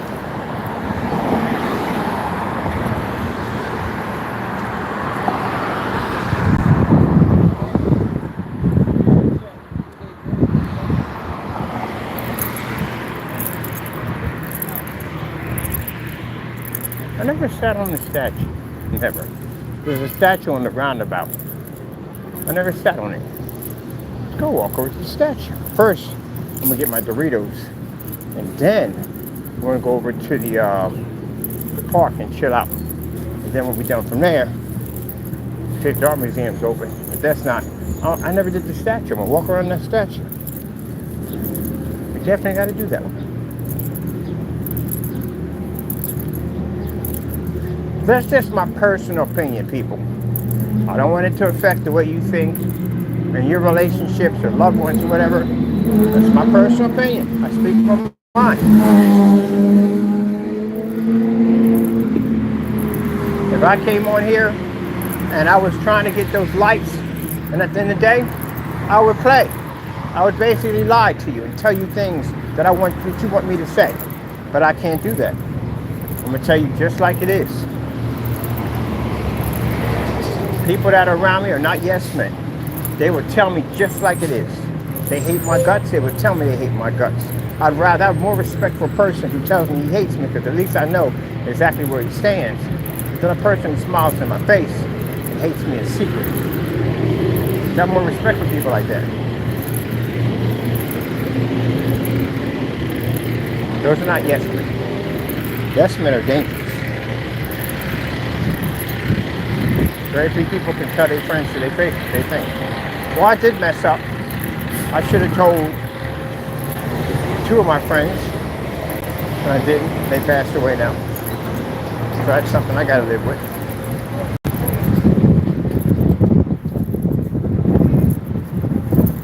I should have told them, and I didn't. So that's something I take with me for the rest of my life.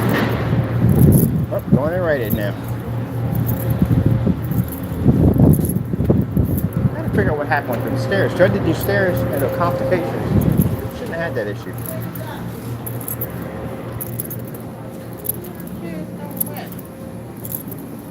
So now we're ready. Man, this guy walks all over the place. Yes, I do. Yes, I do. Doritos. Nope. Got him in front. We got him at. And this is what I used to consume. I used to consume the family bags. Yeah. One of these to myself. And I was killing one of them off every day. Same thing. I bought all family sizes. Bad. You start getting them sharp pains in your chest. You realize you're doing something wrong. You gotta stop taking in all that salt.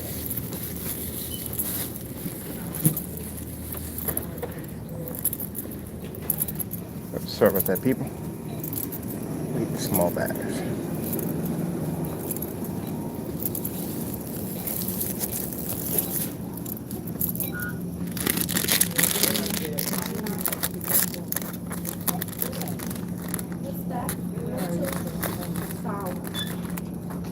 Hi, lady. How are you?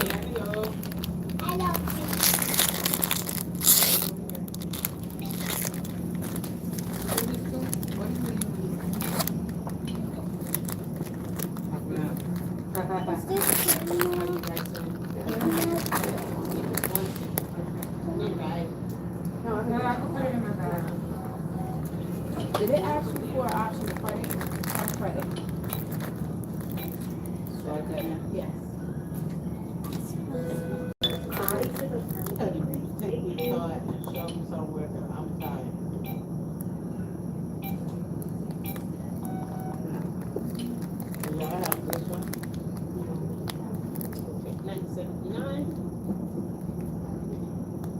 Did you just try that one?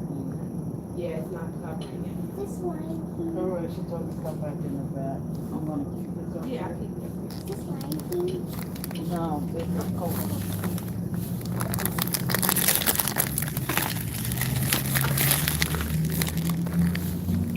Hello. It's going to ask if you need it.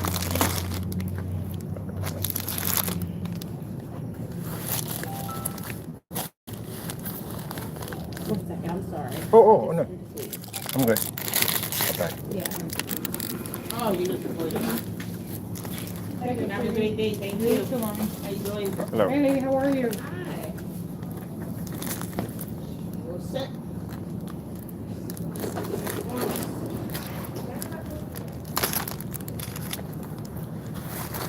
You must be scared about a big bag.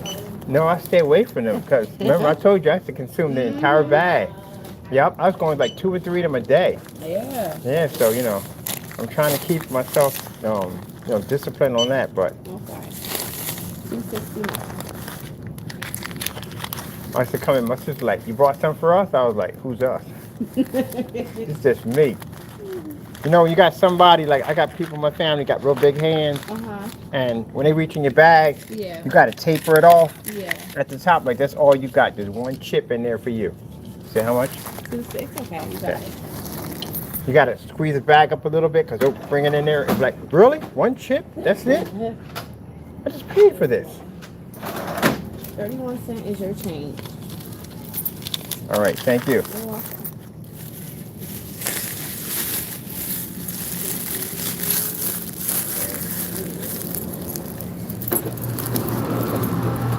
I told you, I used to go in there and buy the big family bags. Every day. 3 of them joints. I ship 3 of them off in a day. That's a lot of salt. Sorry about that. That's a lot of salt that was taken in. I started having some problems breathing and some sharp pains in my chest. I'm like, yep, got it. Salt intake, taking too much in. So now we got it down to little bags. Got to tell yourself no. And some people watching this by saying, well, hey, you're eating junk food. Yeah, but I work out all the time. I burn off everything the minute I leave out of the house. When I'm leaving the house and leaving the shop, I burn it off. Look how far I walk a day. But still, this right here, I still have my junk food. I just gonna have to do this. This is how I even it out. That's one thing my friends can never understand, that how do I basically stay in shape when I eat some jacked up stuff? I mean, I got weird eating habits, but I gotta work out every day and I walk around a lot, so burn it off. I eat a sandwich, I go outside the shop, I do 5 up on the hill, walk around, burn off whatever I eat. That's the trade-off. You can have it, you don't have to work it off. And then there's the penalty. The penalty is if I forget something and I gotta come back in, I gotta do 20 on the chin up. That's the penalty for forgetting something and coming back in. I used to have the doorway where I had a chin up bar right there. Every time I pass through, I gotta get 10. Every single time, get 10 every time I pass through. Gotta pay the toll. So now I got one with a mirror in front of it. Every time I walk past the mirror, gotta give 10, gotta give 10, gotta give 10, gotta give 10, gotta give 10. You keep doing that over and over again, next thing you know, it'll be 10, 20, 30, 40, 50, 100. You'll be doing it easy. Ones I like to do is, basically, I told you that I dropped the chin-up bar short, so I have to curl my legs automatically to lift. That's more weight for me to lift up. And then, mid-half, I hold for 10. And then I go 1, 2, 3, hold for 10. 1, 2, 3. It makes it so much harder. I'm trying to do it easy. I'm trying to make it as difficult as I possibly can for me. Hopefully I'll be like those guys that do the chin up on the bar. Man, these guys are incredible. Some of them, they're climbing up and doing all this stuff. That's amazing. Hopefully I get to that point. Give me another 2 more years. I'll be there. I'll keep on this path. I'll be good to go.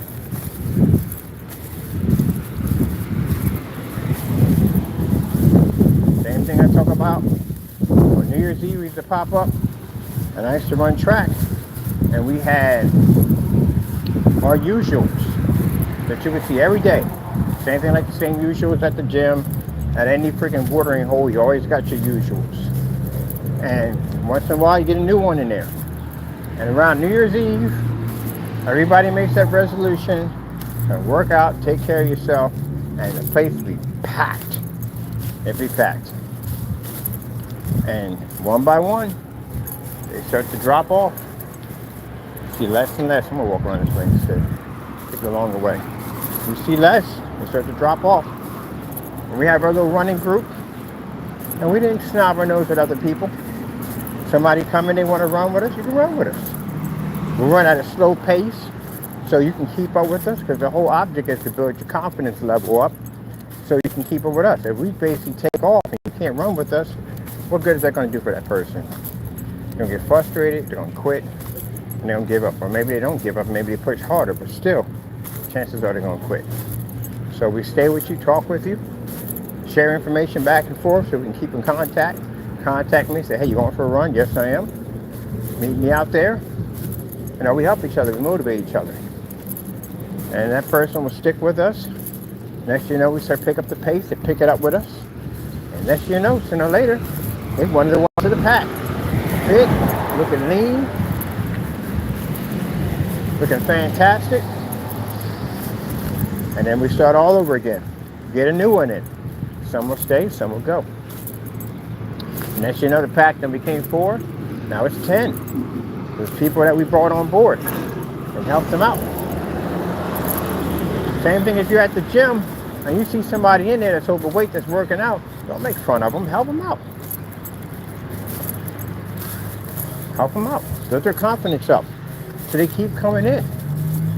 Get a good friend at the end of the day, another workout buddy, somebody to work out with. Build somebody's confidence up.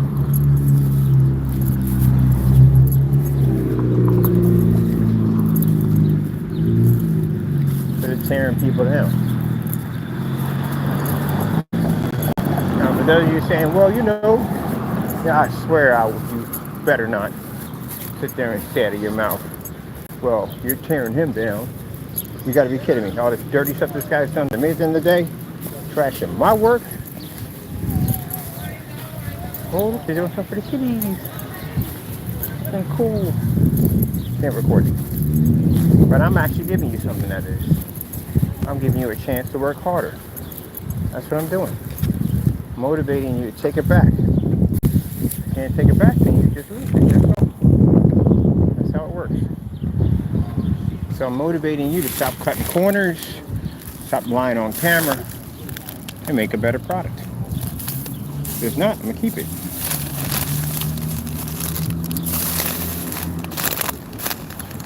I'm gonna sit someplace else, but we got a bunch of kids. I think they're having some kind of thing for the kids over here. I think that's what they're having. So that's got to be a good workout. Pushing the stroller with the kids up them hills in Allentown. It's got to be a good workout. You don't do a good job. I get be with little monsters all day and get joke and laugh with them. Oh, they all have my personality. I wouldn't give them a bad person. They definitely have my personality. Yeah. Let me get this out real quick. They're not, the kids not out over. They're setting up. Let me get my juice so I can put it against. But yeah, they all would have my personality. That got to be a heck of a workout. I can teach them science. We got some cool stuff.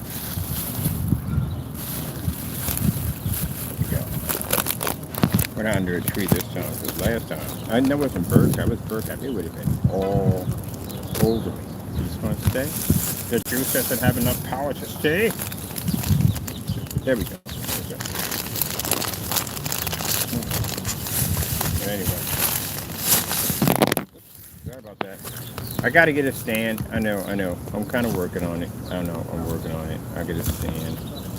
Got to invest in something, you know what I mean? Just been a little bit. We're not stare, we falling over. What we doing? Okay.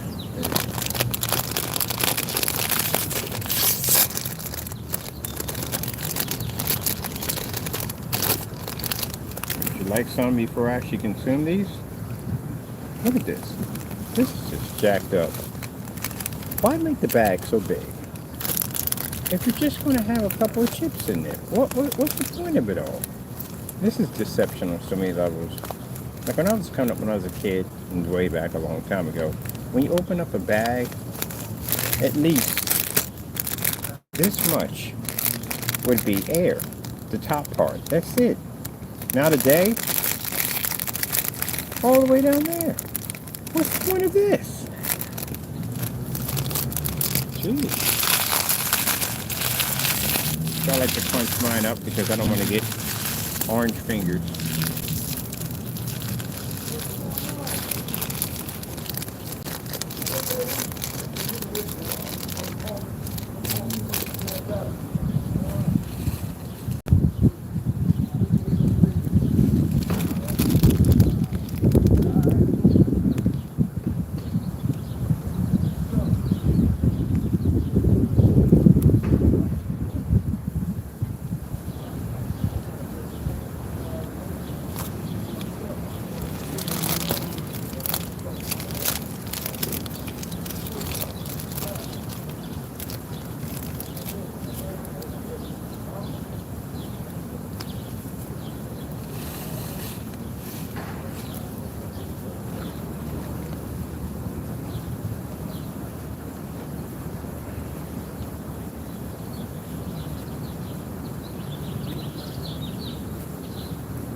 see people, saw me walking around. I see walking all over the place. Yeah, I do this thing called Daily Talk, which I walk around Allentown. Try to hopefully encourage people to exercise. Get out and walk a bit.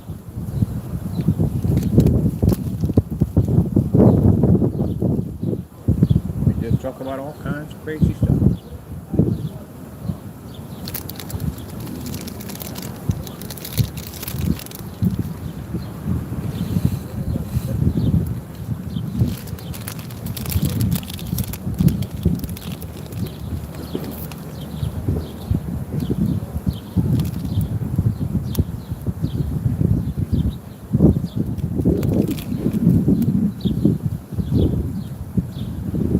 Get out and walk. No gym membership required. You already got the equipment. I've seen a guy in a wheelchair getting out every day. That's one thing I love about that Good Shepherd over there. Other people over there are learning how to walk again. Learning how to function all over again. They can get out and they can basically walk and get out there and get it done. So there's no excuse, you know. If you are in a situation where you can't walk, you know what I mean, then, you know, there's other ways you can exercise.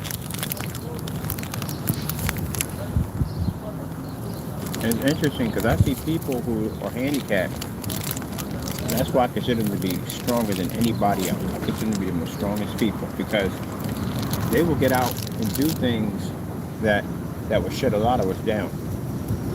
People are blind and they can move out. I think that's fascinating. Ooh, it's windy.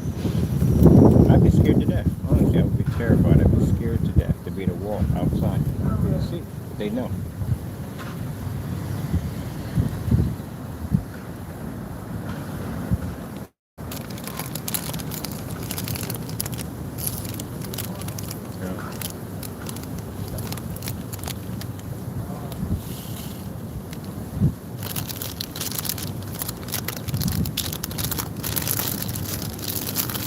People with disabilities, people look at them as weak. No, they're not. They're stronger than we are. We're still even stronger. The fact that they can do what they do every day, I'm always impressed. Always impressed. Motivates me. Every time I see them out there walking, motivates me to work harder.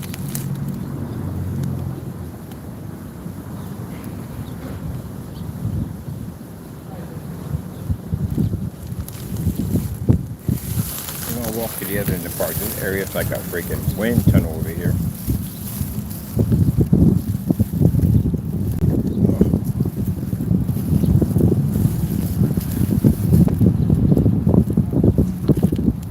Wait a minute, did we say we were going? Let's see if we're going after this. Good to check out. I want to do the walkabout, the roundabout. If you want to do the roundabout. I'm going to walk over to the art walk. Chill over there. I don't know what they're at. It's definitely something for kids. Oh, man, we got a windy day today.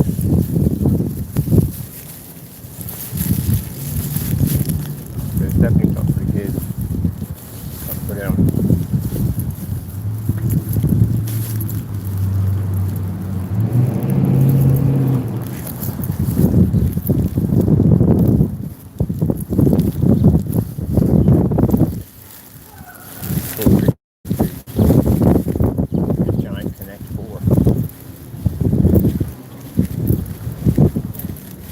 Man, all these Dominican friends I got, Puerto Ricans and Mexicans, man, y'all ain't taught me how to play dominoes yet. Really?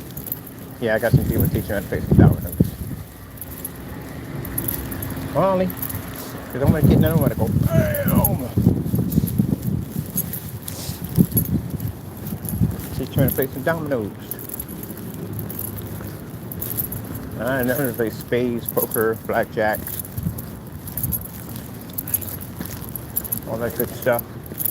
Some days Some days we really wild. We play some old maid. Yeah, you don't know nothing about that. You don't know nothing about that. Oh, artwork, it's clean, it's clear. You know nothing about an old maid. You can't handle that. Can't handle that. Now we don't bet for money. Nah, can't do that. We bet for cookies. That's what we bet for.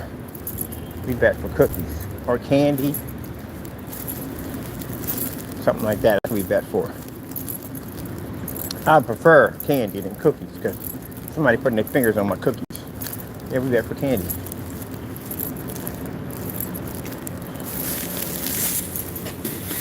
Especially when I play poker, we all sit at the table, looking all tough, and we all betting candy. Ah, see, much better. Whenever, much better over here. If I can stick you guys right there.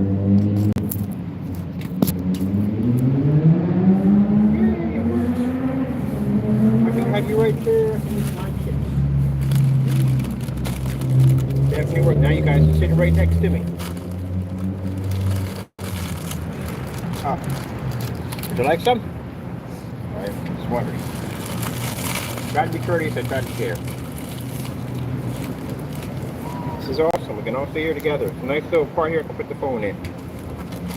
If it's tilted to the side, I do apologize.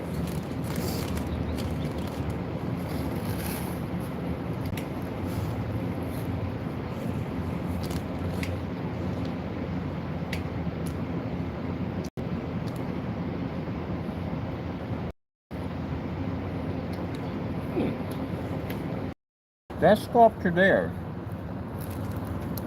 is the same sculpture and Gopher Valley. Okay. Here we go. Yep.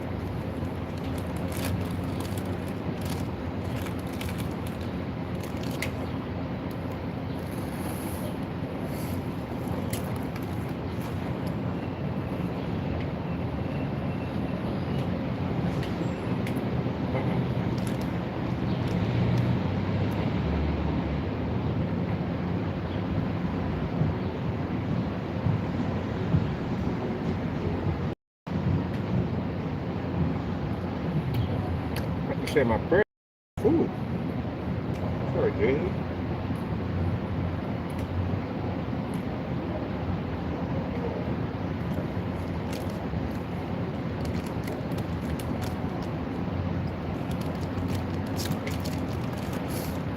Uh-oh. Right with that. Oh my goodness. Something bad's gonna happen. No, I'm sorry. My guardian angels are all around me. You can't see them, but they're here. God's angels are all around me. Satan, well, he's way back there. Him and his demons, way back there. They see my angels.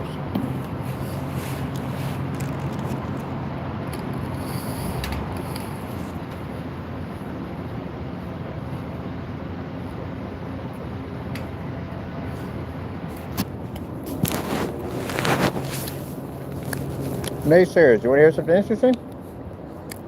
I call them naysayers like a nay. Yeah, you nay.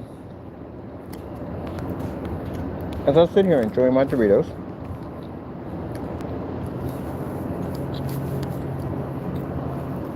And you sitting back wishing something bad happened to me. All my angels are sitting around me right now. Yep. All around me. And the devil's somewhere far in the distance, angry and upset because he can't touch me. Where demons are sitting around you right now. So that's what you invite. And the angels are far away.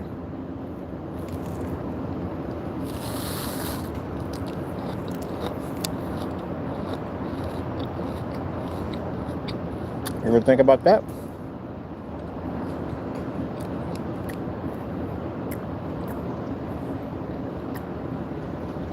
So, my angels would never attack me. But those demons would definitely attack you in a hot second. And how far would the angels be? Or even would they come in?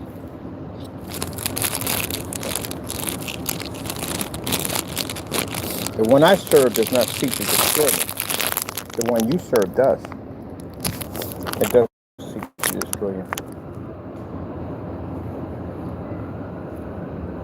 You sat there and made comment that products and things that I make at the end of the day, they're not of God. Even that minister guy, a fake priest, who called himself a minister, carrying on the way he did, he showed who he really was. And the work of the devil. But you said my stuff wasn't of God. So basically, you done told the Lord at the end of the day that my products are not of him. And he showed you that they are. By taking what you have from you and giving it to me. No.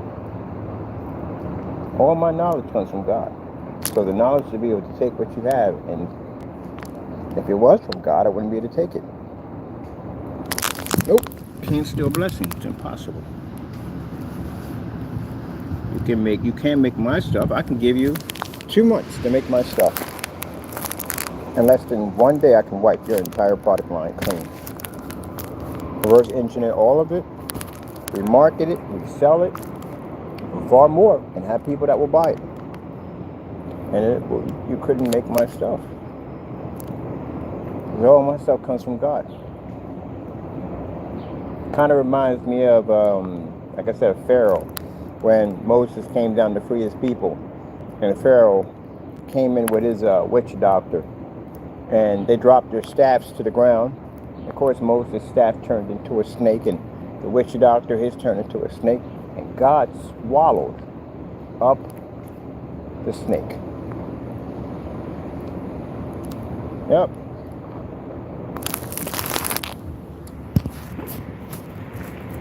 I talk about the Lord. That's how we get that the demons will leave the room when you talk about Jesus. The devil doesn't like to talk about the Lord. He can't stand it. He hates it. That's why when something enters your house and you plead in the name of the blood, it has to leave. Because it can't stand the name. It's in the name of Jesus. It can't hate it.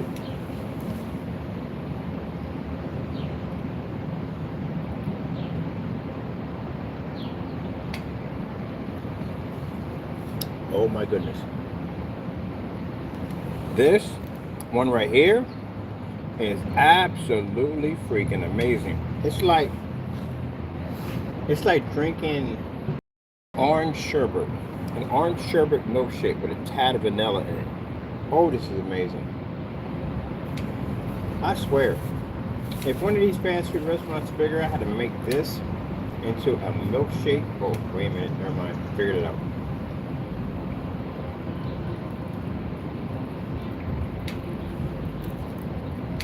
I know exactly how to do it.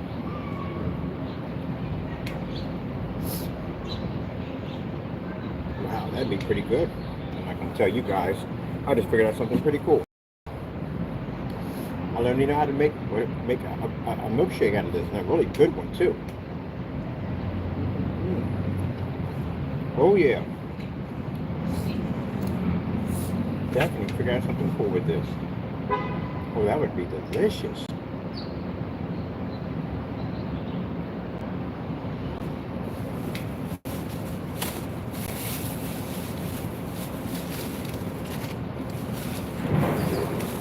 Yes, for dessert, we have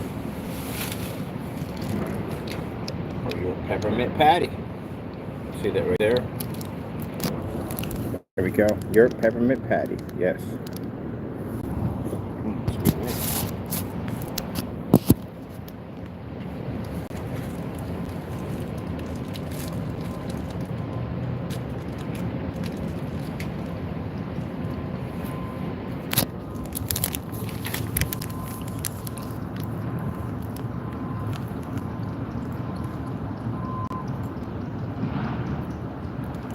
Let me tell you something that's going to freak you out a little bit, naysayers.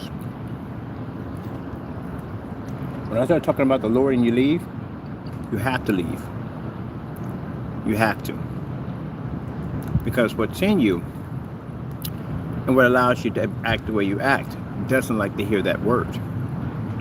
Can't stand it. So it has to leave.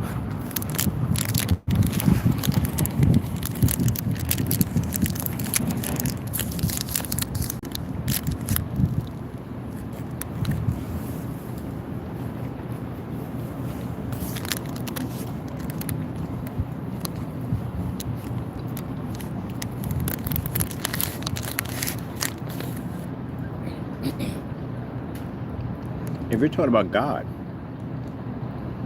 no Christian, true Christian, is going to walk out of a room. They're going to sit there and they're going to listen because they love the Lord. But a person that's of the world and doesn't really want to hear about God, you're going to leave. Because whatever it's in you doesn't want to hear it.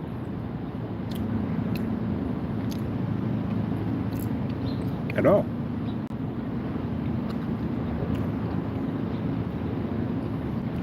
Which is also interesting that the same person that the devil that they serve, when the time comes, and God forbid when it does, if you're in a situation and your life may be taken,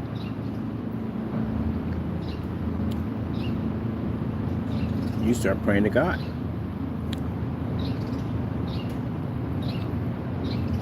Now you want to listen to him. Now you want to talk to him. Now you want to know him.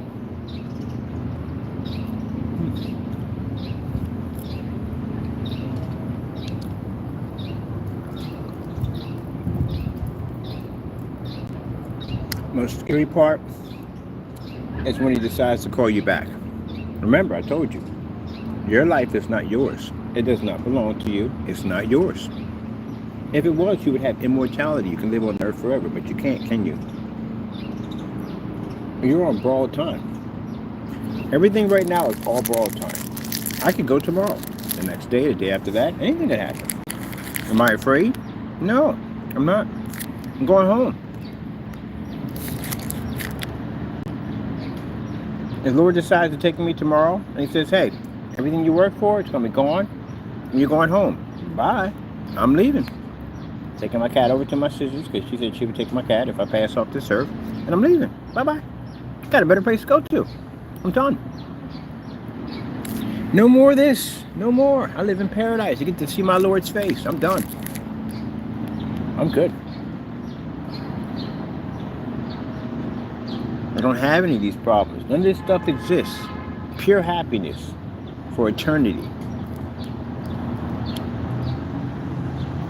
The thing about it is that you better pray that you are safe when he decides to take back what belongs to him. Because when you land over there, there is no forgiveness. There's no second chances. There's nothing. What you have just signed yourself into, you have signed yourself to eternity. That's the part right there. So you're on borrowed time. And if he decides that tomorrow he wants what belongs to him back, you're going back. And no doctor on the face of this planet will help you. You're going back. And if he makes a decision for you to be able to live another day, then you take advantage of that and do something better with your life. Become closer to him, because everybody goes through it. I don't care who you are. When your time comes, that thought that processes through your head is, am I ready to die? Am I ready to face what's in the next life? You fear the unknown, especially if you don't know what the unknown is. Christians don't fear the unknown because we already know what's waiting for us. Sinners know, if you basically know of God, you know what the other half is waiting for you on that end, and you don't want no part of it. Even on death row, you can take the most hardened criminal on the face of the planet, and the minute he's faced with death, he's going to call on a preacher. Something to give him some kind of comfort while he's going over. So, if you sit there and say that I'm not on borrowed time, then look at the things around you. Everything you have is borrowed. None of this is yours at all. Are you taking it with you? Is it coming with you in the next life? Nope. It's going to stay right behind with the living. That's where it's going to stay at. Like I said, think of life like a big, giant spaghetti strainer. Everything that you accumulate in life, you'll pass through, will stay in the strainer. And all the spectators around the strainer will divvy up your stuff. And you might sit there and had a stereo system at the end of the day that you don't let nobody say anything on. You take care of it. It's your pride and joy. It's your baby at the end of the day. Audio connoisseurs, that's what they call them. In the next life, you won't have that. Somebody else will have it. And they'll treat it any way they want to treat it. Doesn't make a difference. Heck, they can throw it in the trash. You can't do nothing about it. Because it was never yours. You're borrowing it. Just like the land underneath your house. You borrow that land. It's not yours. You borrow for the time being that your house is sitting on top of it. It's all borrowed. Nothing belongs to you on the earth. Not one thing. Not even your own life does not belong to you. Look at the big picture on that one.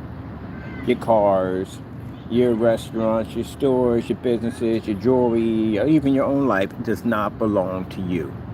You're on borrowed time. Because if that was the case, I would see a U-Haul truck behind a funeral home. And you never see that, do you? You never see that. It doesn't belong to you. What it says in the Bible, toil under the sun.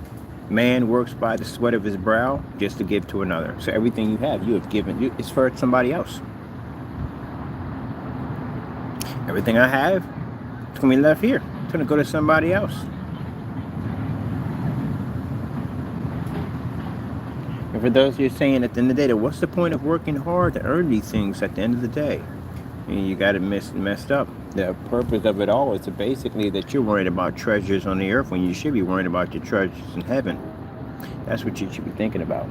If you took the time to serve God and give Him the glory and work for Him, then everything that you need will be provided for you, and even here and then in the next life.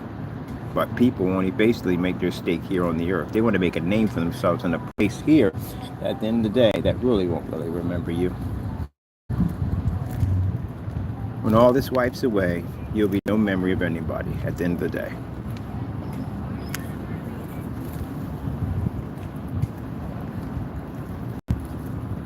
You're on borrowed time. Every day you get a chance to wake up, you got another lease on life. That's what you have.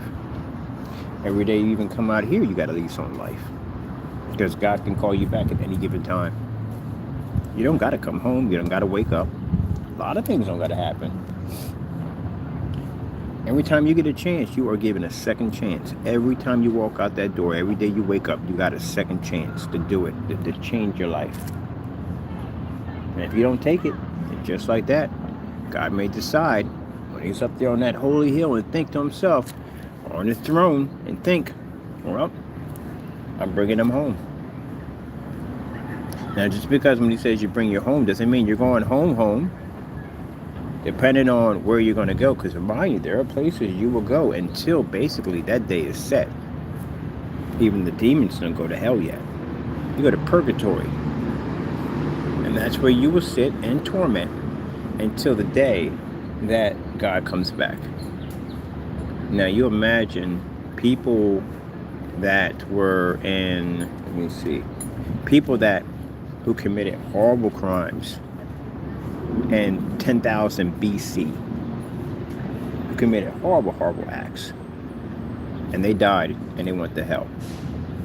Oh, purgatory. They're still there. Now look where we're at now, 2024. They're still there. That's why when I look at stars that pass away when they die, even stars back to the 1920s and 1930s, I pray that they were saved. Because if they weren't, they're in purgatory. And they're suffering and they're in pain, a lot of pain. Pain beyond your wildest imagination. And that's just the beginning stage of it all. It's not the final chapter yet.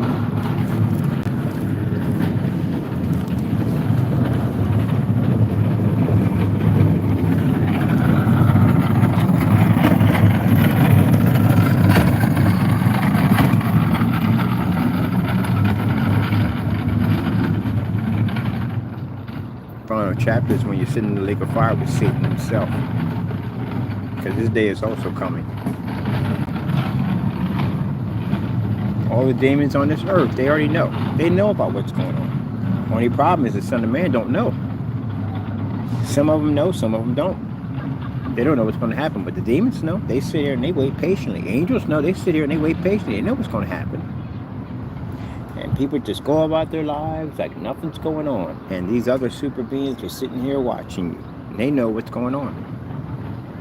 Just like when Jesus walked into the town area, and the demons even recognized who he was. What are you doing here? You're not supposed to be here. You're before the time. You're not supposed to be here at all, period. What are you doing here? And Jesus had to shut them up, tell them to be quiet. It's not our time. It's not your time. It's not your time. Even they know they have a timeline on how long they're going to be here to gather their souls. They recognized Jesus. They knew who he was when he came down. What are you doing here?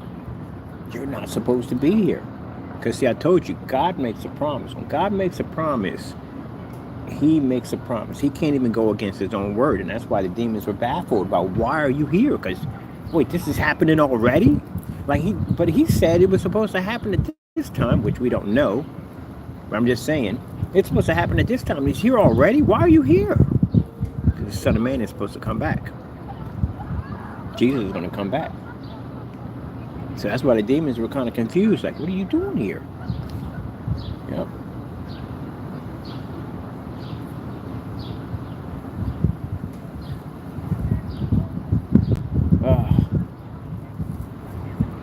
Oh yeah, they're having some cooking with the kids. Well, I'm glad we leave just in time because they're having a festival out there. So, let me see. We had our Doritos, and yeah, we just had sugar. I'm charged to the freaking roof right now. What's my battery going on with my battery? Oh, battery's about almost, it's there, still there. We got 2 hours down here, and I am charged. Charge! Because we had sugar. And not only sugar, chocolate. With some chocolate. Oh. Oh. Yeah. You guys right here. There we go. Oh, that didn't fit too well. Let's try this one. We had a nice one here. Fit just on this one. There we go. That's better. Oh, it must be summer program. That's what it is. That's what it is. For the little ones.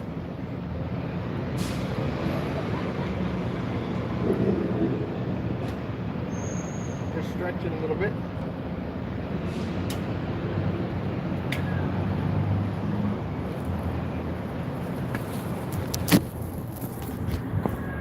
All right. Charged up. Had a York pepperoni patty, little sensation, and all that good stuff. There's a trash can set over here. I definitely want to get this.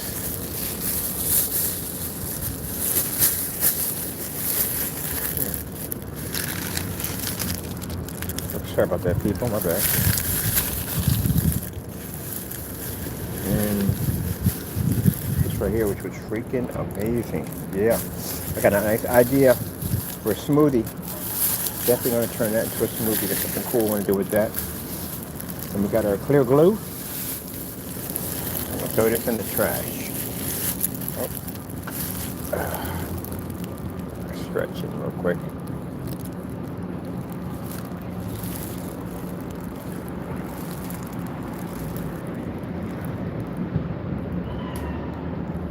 That's better. You do chest stretches. Yep. Chest stretches.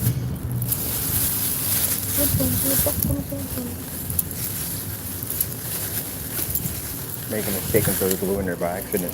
Oh. Really upset. Just got the glue. Make sure we got the right one. There we go. Hey, you tell somebody. Oh, they had a bad day. Jeez. Really?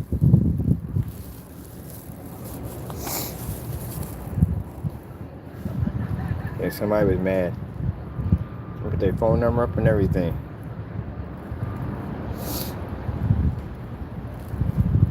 For Fat fun. For fun. Oh, that's messed up. Yeah. I might have had a real bad day.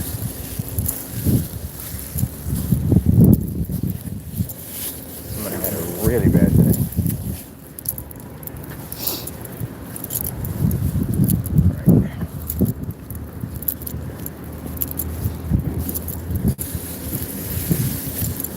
A while to burn off that freaking peppermint patty. I want to be charged for a while. I can never make those things. Well, they do make them smaller, but I don't need a bag. I'm addicted to those things. I'm not trying to kill a whole bag off. Anything on us? That we're good.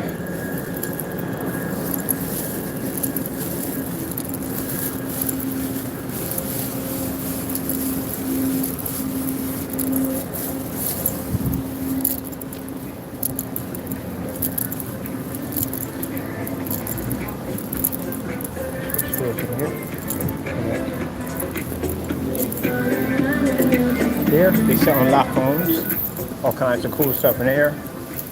Nice little strip in here. Spa. It's a nice little strip you have in here. Look at these pockets of stores in here that are fantastic. Barbershops. Ooh, they make fantastic chocolate in there.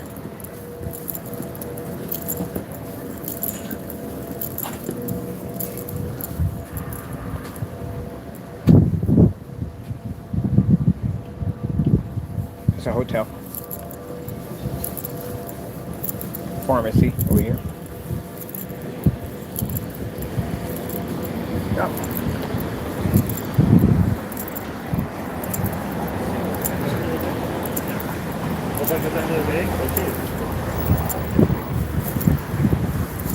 That's a hotel right there.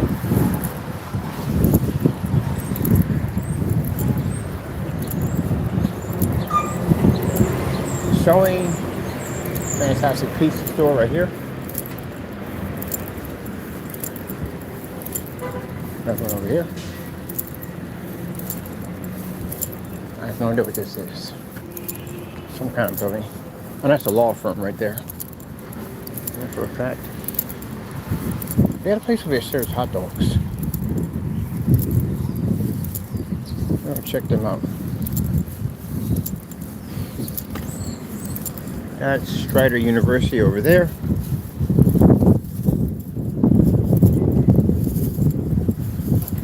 Oh, somebody's running the hill. Excellent. Outstanding.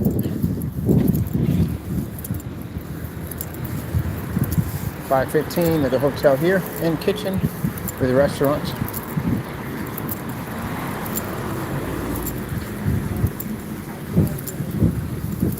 One day we'll put on some casuals, going to some of the more fancier restaurants, and sit down and eat.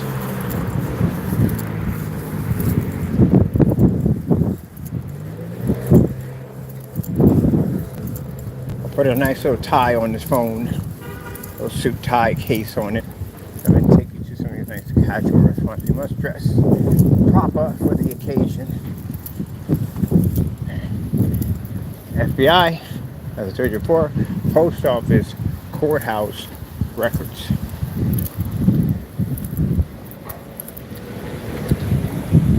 Whew. Why am I doing it this way? We've done this before. I got to do something different. I want to go a farther distance. All right, this is what we're going to do. We've done all the way down this way already. We've been there. Let's go up this way toward 15th Street. Let's take it up this way. I got to show you something they're building.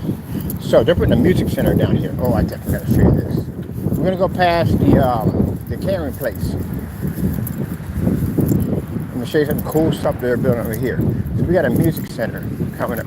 They're building. I'll show you this. We're gonna hook up a lot. We're gonna go on the other end. Because we did all back that way. I just thought like going back down the hill, come back up the hill, been past that historical museum a couple times. So that's kind of boring. We already did that already. So we gotta try something different. People.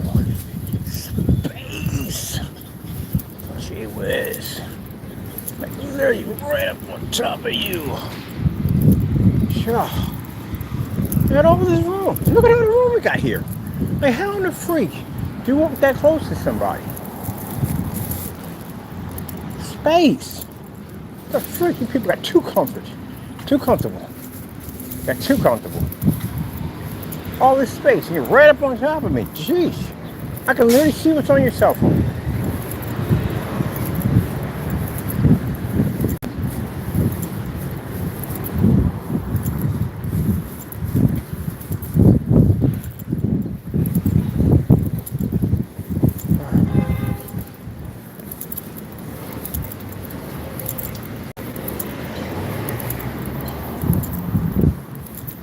These literally would be the same people, COVID.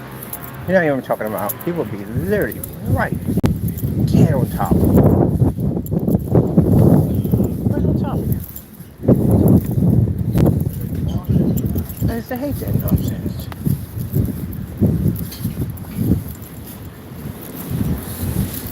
And that happened to me a couple times in COVID. Like I'm sitting in line. You're supposed to be in a little, put some little footprints out there for you to be so many inches away from somebody. But nope, these jokers would be right on top of you. Now if I turn around and caught you up under your chest, I'll be in the wrong. I'll be that person at the end of the day. I'll be wrong at the end of the day. But come on. I mean, we're at the time, we're in a serious time. You know, we got this freaking crazy virus floating around, and people are dropping off left and right, and you're breathing on my neck. Then you back up, move forward, they get even closer to you. And you gotta turn around and give them a look.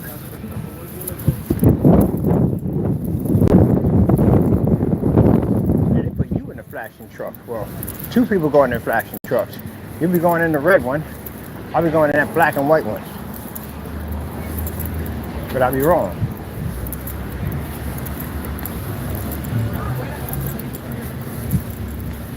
It already had to happen a couple of times in COVID, where somebody want to be right up on top of you.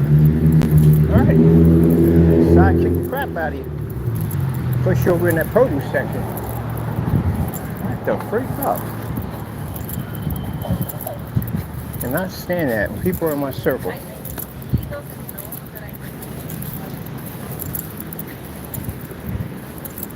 And I try to be patient about it by telling you to move. But then you get people like that. That'll ride, well, especially when you're driving. Yeah, people that'll ride you right in the back. Right up on top of you. Like you literally gotta be that close. You make a sudden stop, there's your car right there. So you're supposed to be so many feet from the car. You not read that in the driver's manual. But yet they'll be right up on top of you. And you cut your brakes on, and their rider whipped it wrecked. It's your fault.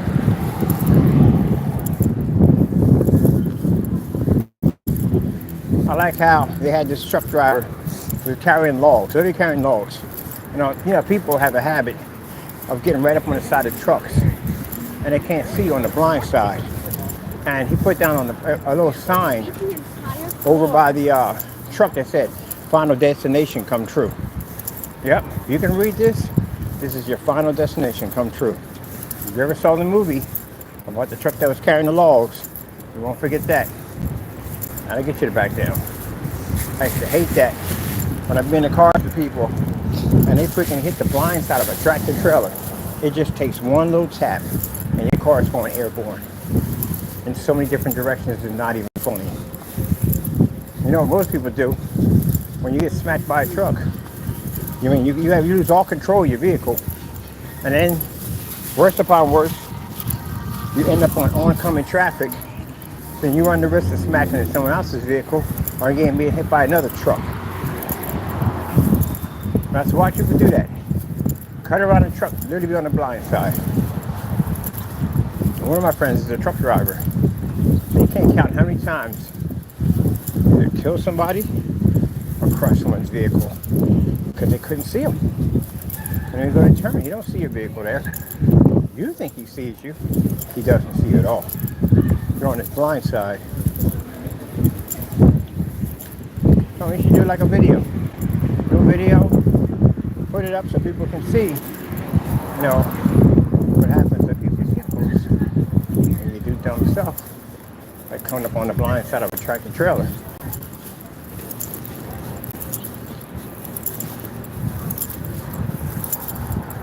You know, everybody's born with an S on their chest, so you know, hey.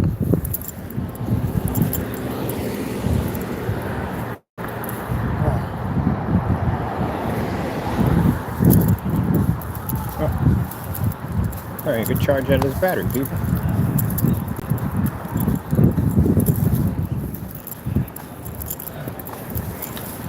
So right over there, oh, got some people coming out of the salon. I was going to show you Moe's Eatery.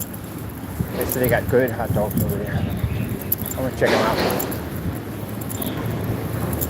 Okay, we're going to be down from there because we got kids. Because we got the aquarium, not aquarium, sorry, the Da Vinci. See the cops are not cool down here.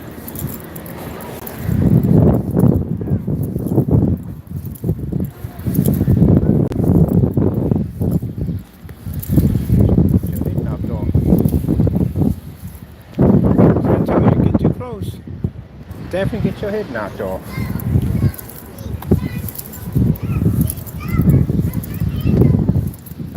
I'm going to be nice about this. If we're ever in a fight, I'll strike you in your throat. I'll hit you at. You won't see it coming. You will not see it coming. You throw a wide block, I'm coming with the inside block, and it hit you right in your throat. That's what most people do. They throw that wide punch. Come, we step in with one hit, bring that arm out, the inside block, push out, throw your arm in a different direction. Ow, hit you right in your throat. Easy fight. Or I can just wrap my arm around your arm and bring it up and just snap it for you. Or use knife hands. You ever heard knife hands? Throw a punch, take my hand out. Kind of like this way, bring it this way, catch your hand, bring it that way.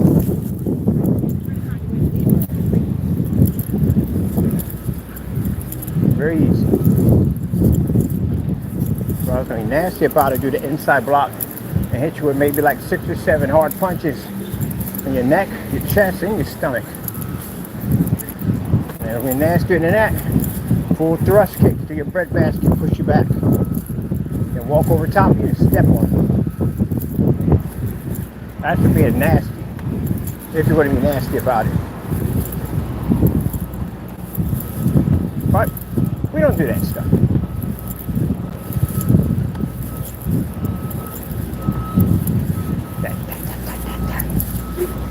And 3, 4 strikes.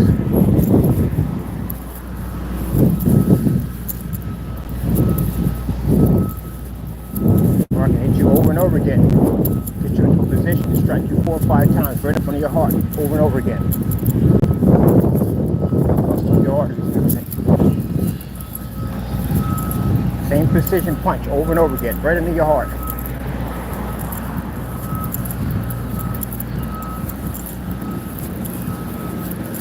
Or the old trick they show you, stick your knuckles out. Like this. Stick your knuckle. Touch the side of your head with it. Now imagine being hit with that right in the side of your temple, right up on your neck, your heart, your ribs. Yep. We don't throw wide, we keep it nice and tight. Hand over fist, hand over fist. Keep it nice and tight. So your arms out, you punch, you're done.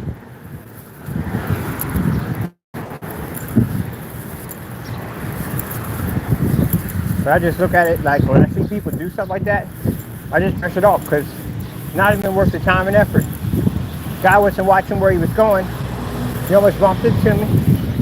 Now if he did, it's just basically, excuse me, and that's it, we done, we walk off. Everybody on a different direction. If he want to throw his hands out, I let him throw first. And that could be it. You see me drop my phone, mess him up. But I have to to use patience. I can't just go out on full throttle on it because I'm going to jail. Has to be self-defense.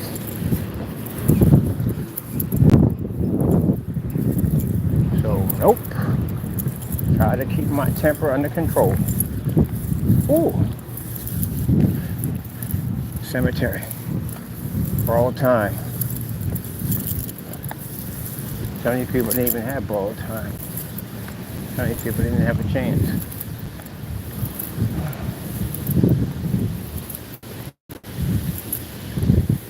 Every time you walk past the cemetery, it just reminds you of where you're going to end up at. It don't bother me none. But some it does bother them. There's supposed to be a music house down here somewhere.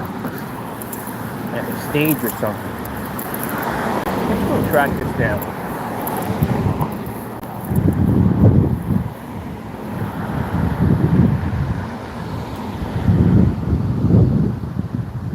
Guys. And I hope I don't get in any fights or anything, but chances are I'll use my hands, use my feet, because you never see it coming. That's why feet are longer than your hands, and you walk on your feet all day long. It makes your feet stronger than your hands. So most likely, no, I don't have to use hands. Because they never expect you to kick the living crap out of it. They never see it coming. Never do. Especially when they take that one. I never can understand the one leg theory. They stick the one leg out. What the heck is this? I can take my foot and cup it underneath your knee and just push back, and you'll do a split for me. And then kick you right in your head. That's it. Oh, beautiful. On the grass, that's the dog. Beautiful dog, man. Thank you. They got teeth, don't they? Don't play around here with dogs. You want to be bold and bad. You never say an animal, you don't know what it's going to do. Hey, people say, I got a bear for a pet. They have no idea what that thing's going to do. Like the poor woman who was at the news station. I wouldn't even have sat that close to that thing. I don't care what you say at the end of the day. I got Smokey under control. Right? He's under control. He's under control. I don't care. It's a bear. I mean, you have to consider the fact that he was I don't know what Dan or black belt he was. But I guess he was trying to say his martial arts can basically combat the bear. Yeah, but he knows you. He doesn't know me. I mean, you can basically strike him. He may listen to you, but if he jumps on me, he's going to go all ham on me. He's going to kill me in the process. No, get that thing away from me. I'd have been behind one of them bear cages that they stick you in. This woman was sitting right next to it. Oh, yeah. That bear basically jumped on her so fast. By the time that thing grabs on you, they don't need them claws to kill you. That's brute strength. That thing will crush you. And that's what happened. Got jacked up pretty bad. And he's sitting there chopping on the bear. Release. He ain't listening to you. He got what he wanted. Why listen to you? It's an animal.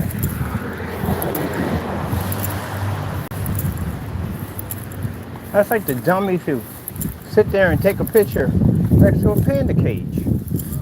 You lost your mind. Let's see, we'll go this way. Have you lost your mind? And you're sitting there with this panda, where pandas weigh like 1,000 pounds or more, grabbing you through it, trying to pull you through a cage with him. And you're going to break your arms in the process. And they're beating that sucker with bamboo. And he ain't thinking, he don't care about that bamboo. His eyes are locked on something, a much bigger target. But you thought it'd be cool to take a selfie, climb over the safety line. I would really like to know what goes through people's heads sometimes. Aw. Baby's adorable. Yeah, I would like to know what goes through people's heads sometimes. Like, they got this area, I don't know where it's at, but they have a lot of bison up there. And these dummies, bisons are sitting up there in their own area, relaxing, minding their own business, and here comes this dummy with a camera. I'm gonna get a picture right up next to the bison, cause this is gonna be cool on Facebook.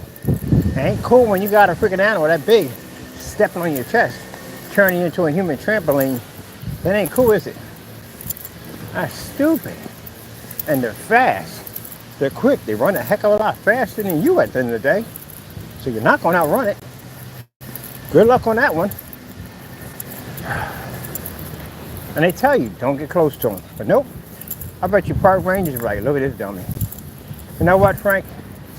Don't even bother. I'm not gonna say a word. Let's just see let's just watch natural selection unfold at its finest. We're gonna do a loop around. So we're gonna walk straight down here, come around. It's the same distance as we did the other one, but a little bit farther out. But yeah, that's crazy. And then some of them even try to touch it. I swear if I was a park ranger, after freaking yelling this out 100 times a day, I'm just gonna sit back with my camera and start a YouTube channel. Tourists get jacked up by bisons. Watch. Because I've told you. Now, they're not going to take the kids over because, you know, that's bad parenting. When so many levels, it's not even funny. But they go over there like idiots.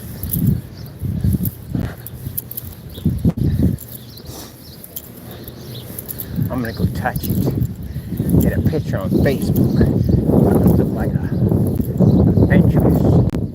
Only adventure, all right. Big animal. Before you get your first 2 steps, it's already got 4 on you already. Or 5 on you. It's got 4 legs. It's a little faster than you. And it's built for speed, so good luck on that one. Yep. People die in the weirdest ways, man. The parkour. I think it's amazing. I think it's interesting. But I think it's crazy. I think it's freaking absolutely insane. You only get one. You get one life, and that's it. I mean, I just wonder if they slip up, if you make a mistake, that's it, you're gone. You're not coming back. Ever. You're not going to survive a drop like that. And even if you do, if you come out of that in one piece, you better become a preacher after that. But yeah. So I saw the one with this guy. He jumped, and he couldn't get his grip. And you can see him trying to adjust himself, trying to get that grip to hold on to what he fell onto. But he couldn't get it. And he fell right off the side. Oh, we're gonna walk down here.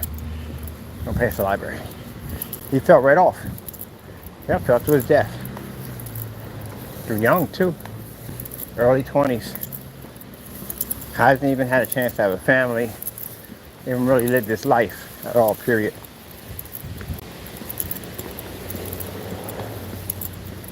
But, I mean, I don't condone them from doing it. At the end of the day, that's what you love, that's what you love. But just remember the high, and you're pretty sure you know the high risk. I mean, it's the same thing when you have people go to circus and they do the tightrope and there's no net. Some people do it without nets. The whole family does it, you know. Do it without nets, they jump around.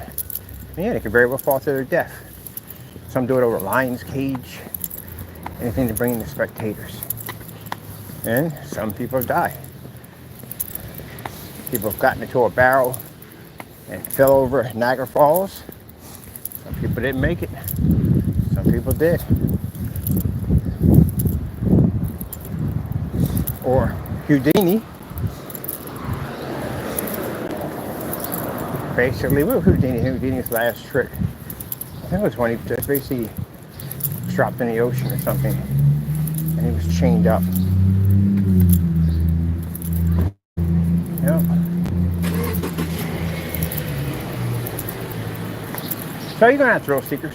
That's why I don't call them stupid or idiots. I don't. The thrill seekers. You know. I have respect for them because man, I couldn't do it. I think that's absolutely crazy. It's got to be an amazing feeling. It has to be to stand up that high up on the world and see everything without cables or wires or nothing. And the way they're able to jump from building to building to building. I mean, it's not just so much the crazy stuff they do, but the fact they're able to manipulate objects and climb all over them. And the way they're able to jump up, like almost like human Spider-Mans. I think that's freaking cool. It's more like, I call them ninjas or Assassin's Creeds. That's what I look at it as. I think it's cool as on the what. Now, I would never sit there and say, oh, they're stupid, they're dumb for doing that. I think it's fascinating. Wish I had the courage to do it. I don't have it. I don't even have the balance, to tell you the truth. I'll be one of the most shortest lived hardcore livers ever, members ever. Jump up there, slip on an acorn, come flying up through 100 miles an hour and destroy someone's car. But yeah, I think it's amazing. Yeah, But, there's so yeah, much more. you get that one. It's still pretty cool to watch though. I like the ones they had them. They were dressed up like Assassin's Creed. And they were doing the whole reenactment. Oh, that was so cool to watch. That is so cool to watch.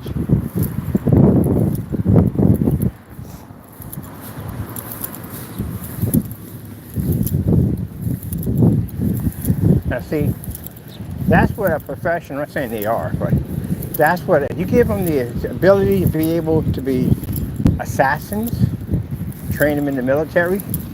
Oh, that's cool. His back seat. You gotta see this. He's got a skeleton for his back seat. That is so cool. That is so cool. You see that? That is so cool. I told you. Every time I come out, I always bump into something crazy. This is my life.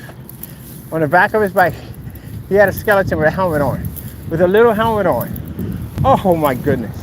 I see some of the most craziest stuff when I go out. That's the library over there. Oh, let me show you the godforsaken hill. It's down here. So now we're on the other side of Allentown. So I'm going to show you the godforsaken hill. It is on this side. Oh, and the music center is down there. We passed it, but we'll go back up and see it. So I got people that are consider moving to Allentown, especially from Philly. You know, when I say especially from Philly, I know how violent Philly can be. I know, I lived all through it. And some people want to come up here to Allentown. It's nice and quiet up here. It is. It's quiet. Once in a while, you'll hear an argument here and there, but it's nothing big. Even when they come out of the game and they're riled up and drunk sometimes, you don't really hear anything because, you know, there's police all over the place down here. The stations, the FBI, all that stuff is all down here. Got a couple of police stations down here. You know, so, you know, wild police chase. There's no looting down here either. No looting. There is no shoplifting. That doesn't exist down here. Nope. Walk into a store and take something. See how fast you get it. You're walking up in none of these stores and walking out. Nope. No, you won't. No shoplift down here. We got fiends down here. Sometimes you got drug fiends down here. We got a few of them down here. They don't even shoplift. Nope. There's cameras here in a small, tight community. Everybody knows everybody. I bump into people 3 or 4 times a day. You've got undercover law enforcement officers that are walking around. Just about everything you could possibly think of is down here. So no, you ain't doing that down here.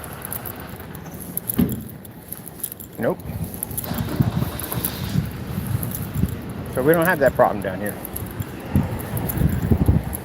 Smaller towns wouldn't have that issue.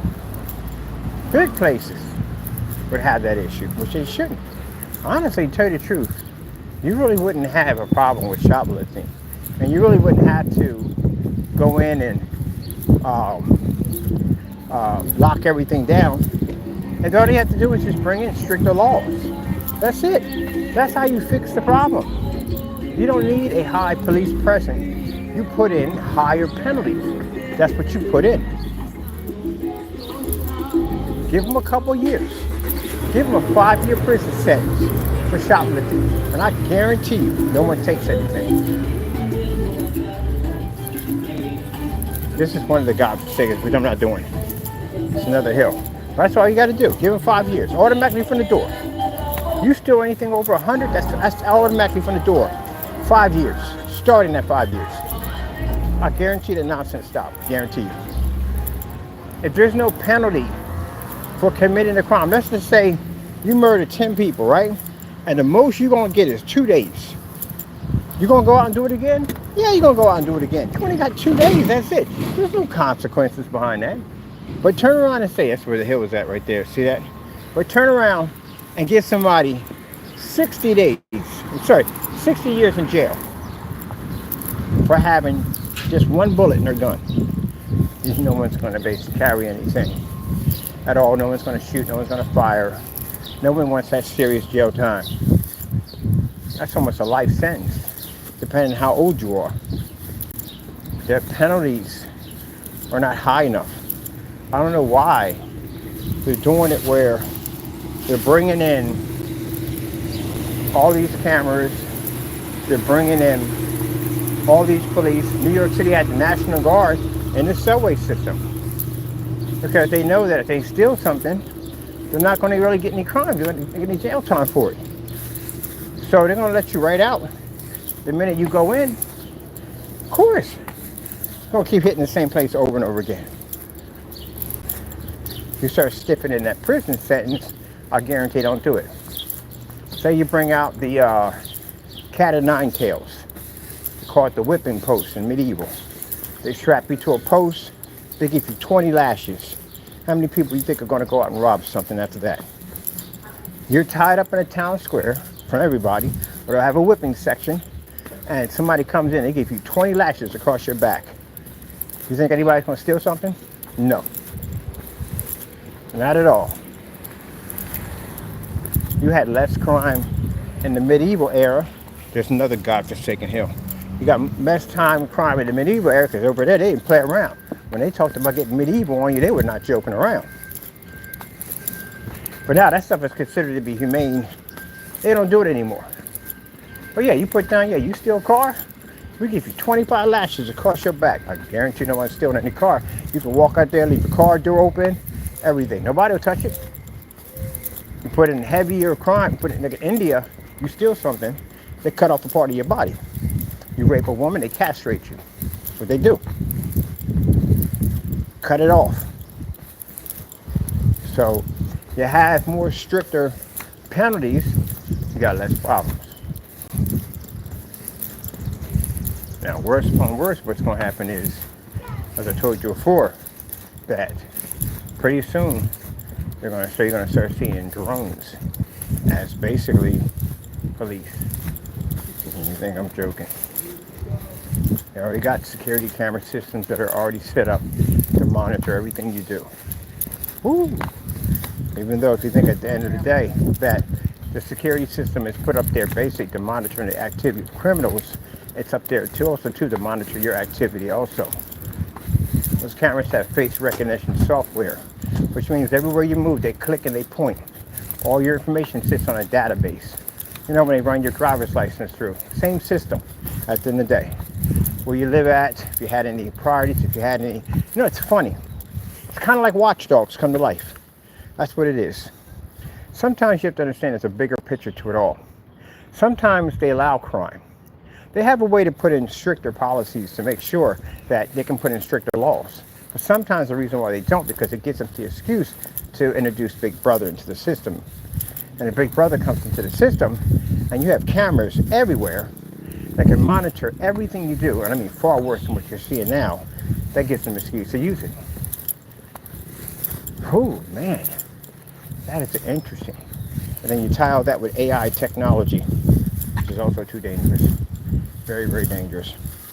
See, it's funny how video games basically kind of tell stories about things that are going to happen. One of the things I found fascinating about a game called Homefront is I looked up something called AI weapons. So it's not the machines. It's pretty much allowing guns to have some kind of computer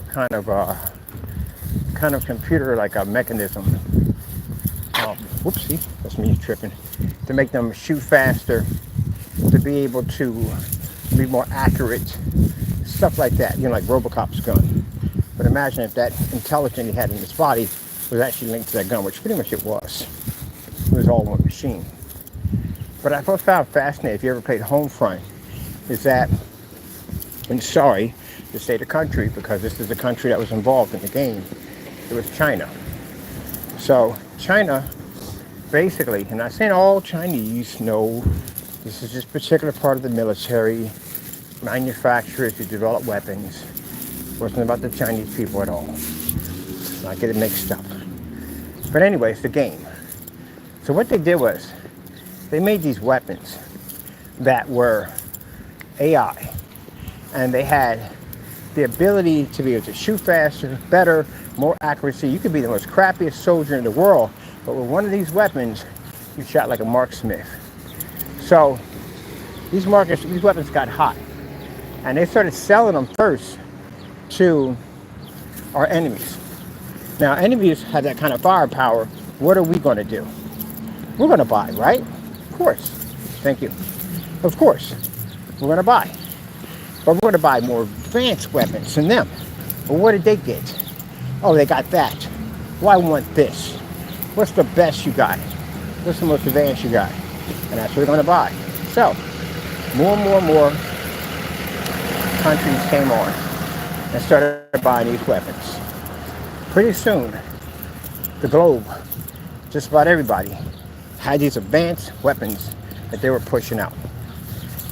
Here's the messed up thing about it. The entire time, China was planning an invasion, a world invasion. People couldn't see it. They kept buying more high-tech weapons. It was in tanks and airplanes and battleships. It was in everything. It was embedded in intelligent body armor. Everything. And what happened was, China hit the kill switch. All the weapons all over the world became dead. They didn't work anymore. But theirs did. And that's how they were able to go in and sweep the world so fast. Smart. Very intelligent. Yep. I thought that was interesting about the game called Homefront. And how they had to beat it, they had to figure out how to beat the code that operated the weapon. Yep. To shut their stuff down. To go through a back door and reverse it so they got hit with the kill switch to shut their stuff down and bring our stuff back up. Yep. It's a good game. Yep. Shouldn't trust in AI so much. And then with AI being the way it is and the way it launched, how many people use it? What are you feeding it? You know what AI stands for, right? Artificial intelligence. So, artificial intelligence, which means you're teaching something. Now, those you can say I'm crazy at the end of the day, but you're teaching it. Incorporate it into work, into business, and to everything. So where is all this information feeding to? Is there a main machine that gets all this information? So, you know the godfather of AI quit. He quit Google. He left. Because he saw something before all this AI popped up, and he quit his job. Thank God I'm not going to be around.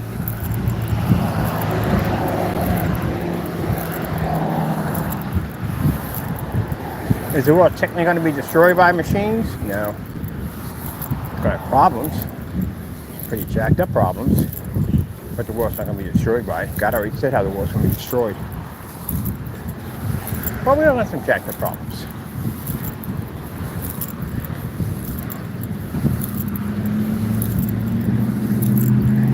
You know, for the longest time, I'm not against the government. I'm not. I'm against some of the policies. I am. One place, and I'm walking right now, there's cameras all over the place watching me. Excuse me. Go to the gas station, there's cameras. And the place it's cameras everywhere. Watching, wearing a white t-shirt and lemonade. So, one place that they've been trying to get cameras into is in your home. for the longest time. But now we put them there ourselves. Remember the incident when people were buying the laptops and they had the cameras on them?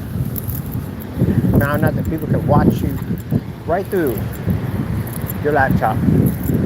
Look right into your home. Now people cover them up with tape. Same thing with game systems. Cameras on those too.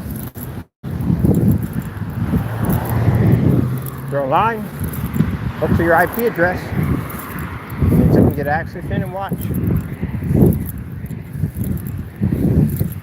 Now you got this AI, artificial intelligence.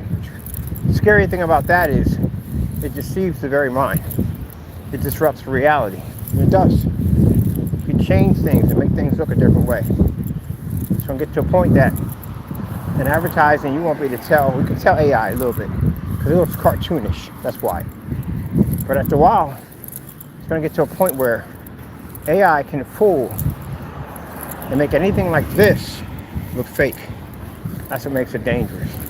Which means your security camera footage, all that can be changed. You play games like Watch Dogs. People make games like that is because they're warning you about things to come. Yep. Remember sitting back and watching Terminator, and you thought, man, I hope we never get to a point where we get machines like that. We got them. Actually got them.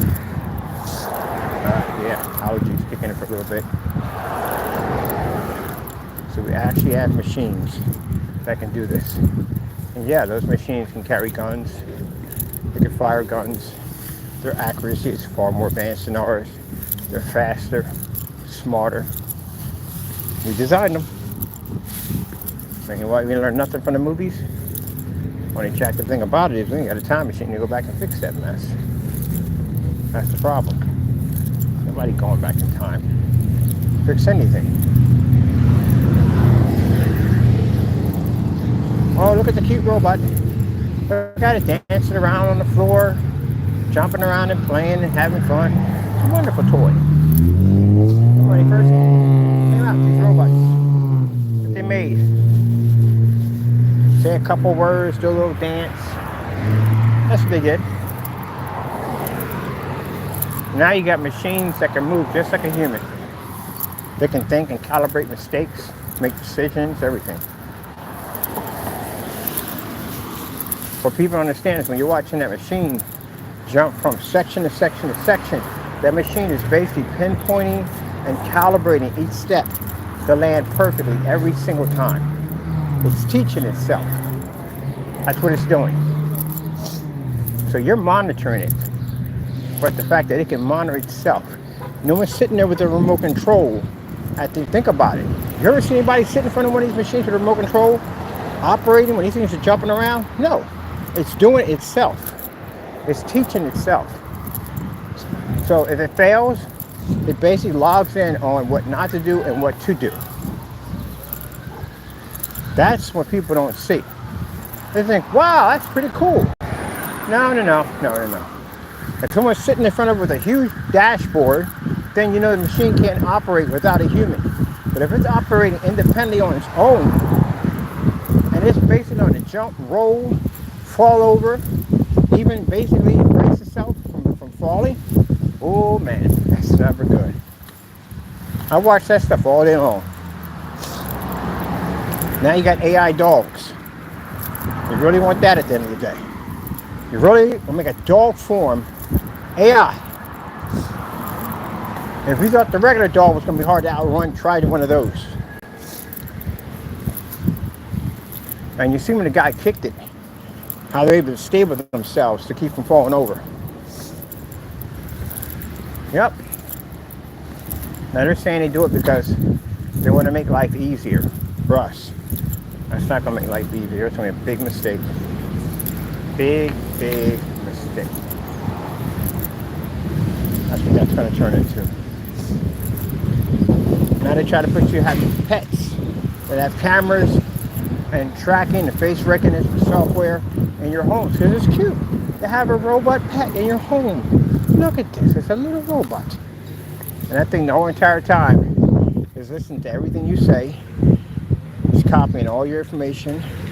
You're walking to the house. You don't think about it. Call a credit card company. Call PayPal, whatever. Give off your social security number. All your information. That machine's feeding all their information in. If you can sit there and tell Lexus things, and Lexus can respond back to you on the things that you respond back to, how much more is listening to everything else? Disconnected mine a long time ago. The minute I was watching TV and somebody on the TV mentioned Alexis, she said, "I'm listening." I was like, "Oh, no, the freak you ain't." Unplugged her. I haven't had her back in ever since. The ones that they have for the TV, they don't listen.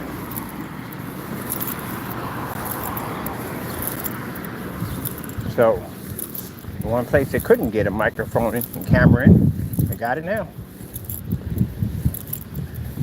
People gonna get really comfortable around these machines. And slowly by slowly, they're gonna learn more and more about us. And then sooner or later, voila, got your own Skynet. Welcome to Skynet. Human population, 5. Now it's funny because when I remember the posts and the boards when Terminator came out, people were so terrified about having machines like this, and they thought that it was too far-fetched, that we don't even have the capability to do so. They got it now. We got it now. It looks nothing like the Terminator. We got it now. You know when the nightmare starts? When we start having machines build machines. Yep.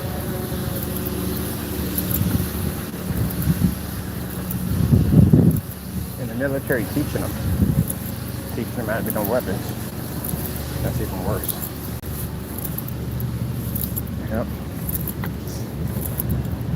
So, you a soldier, how do you beat something like that? Especially with AI intelligence that learns everything about the human race all over the world. Because we basically gave it the information. It learns everything about you. It knows everything about your eating habits. You look into the internet, AI to the internet, think about it. That's a vast amount of information. Oh shoot.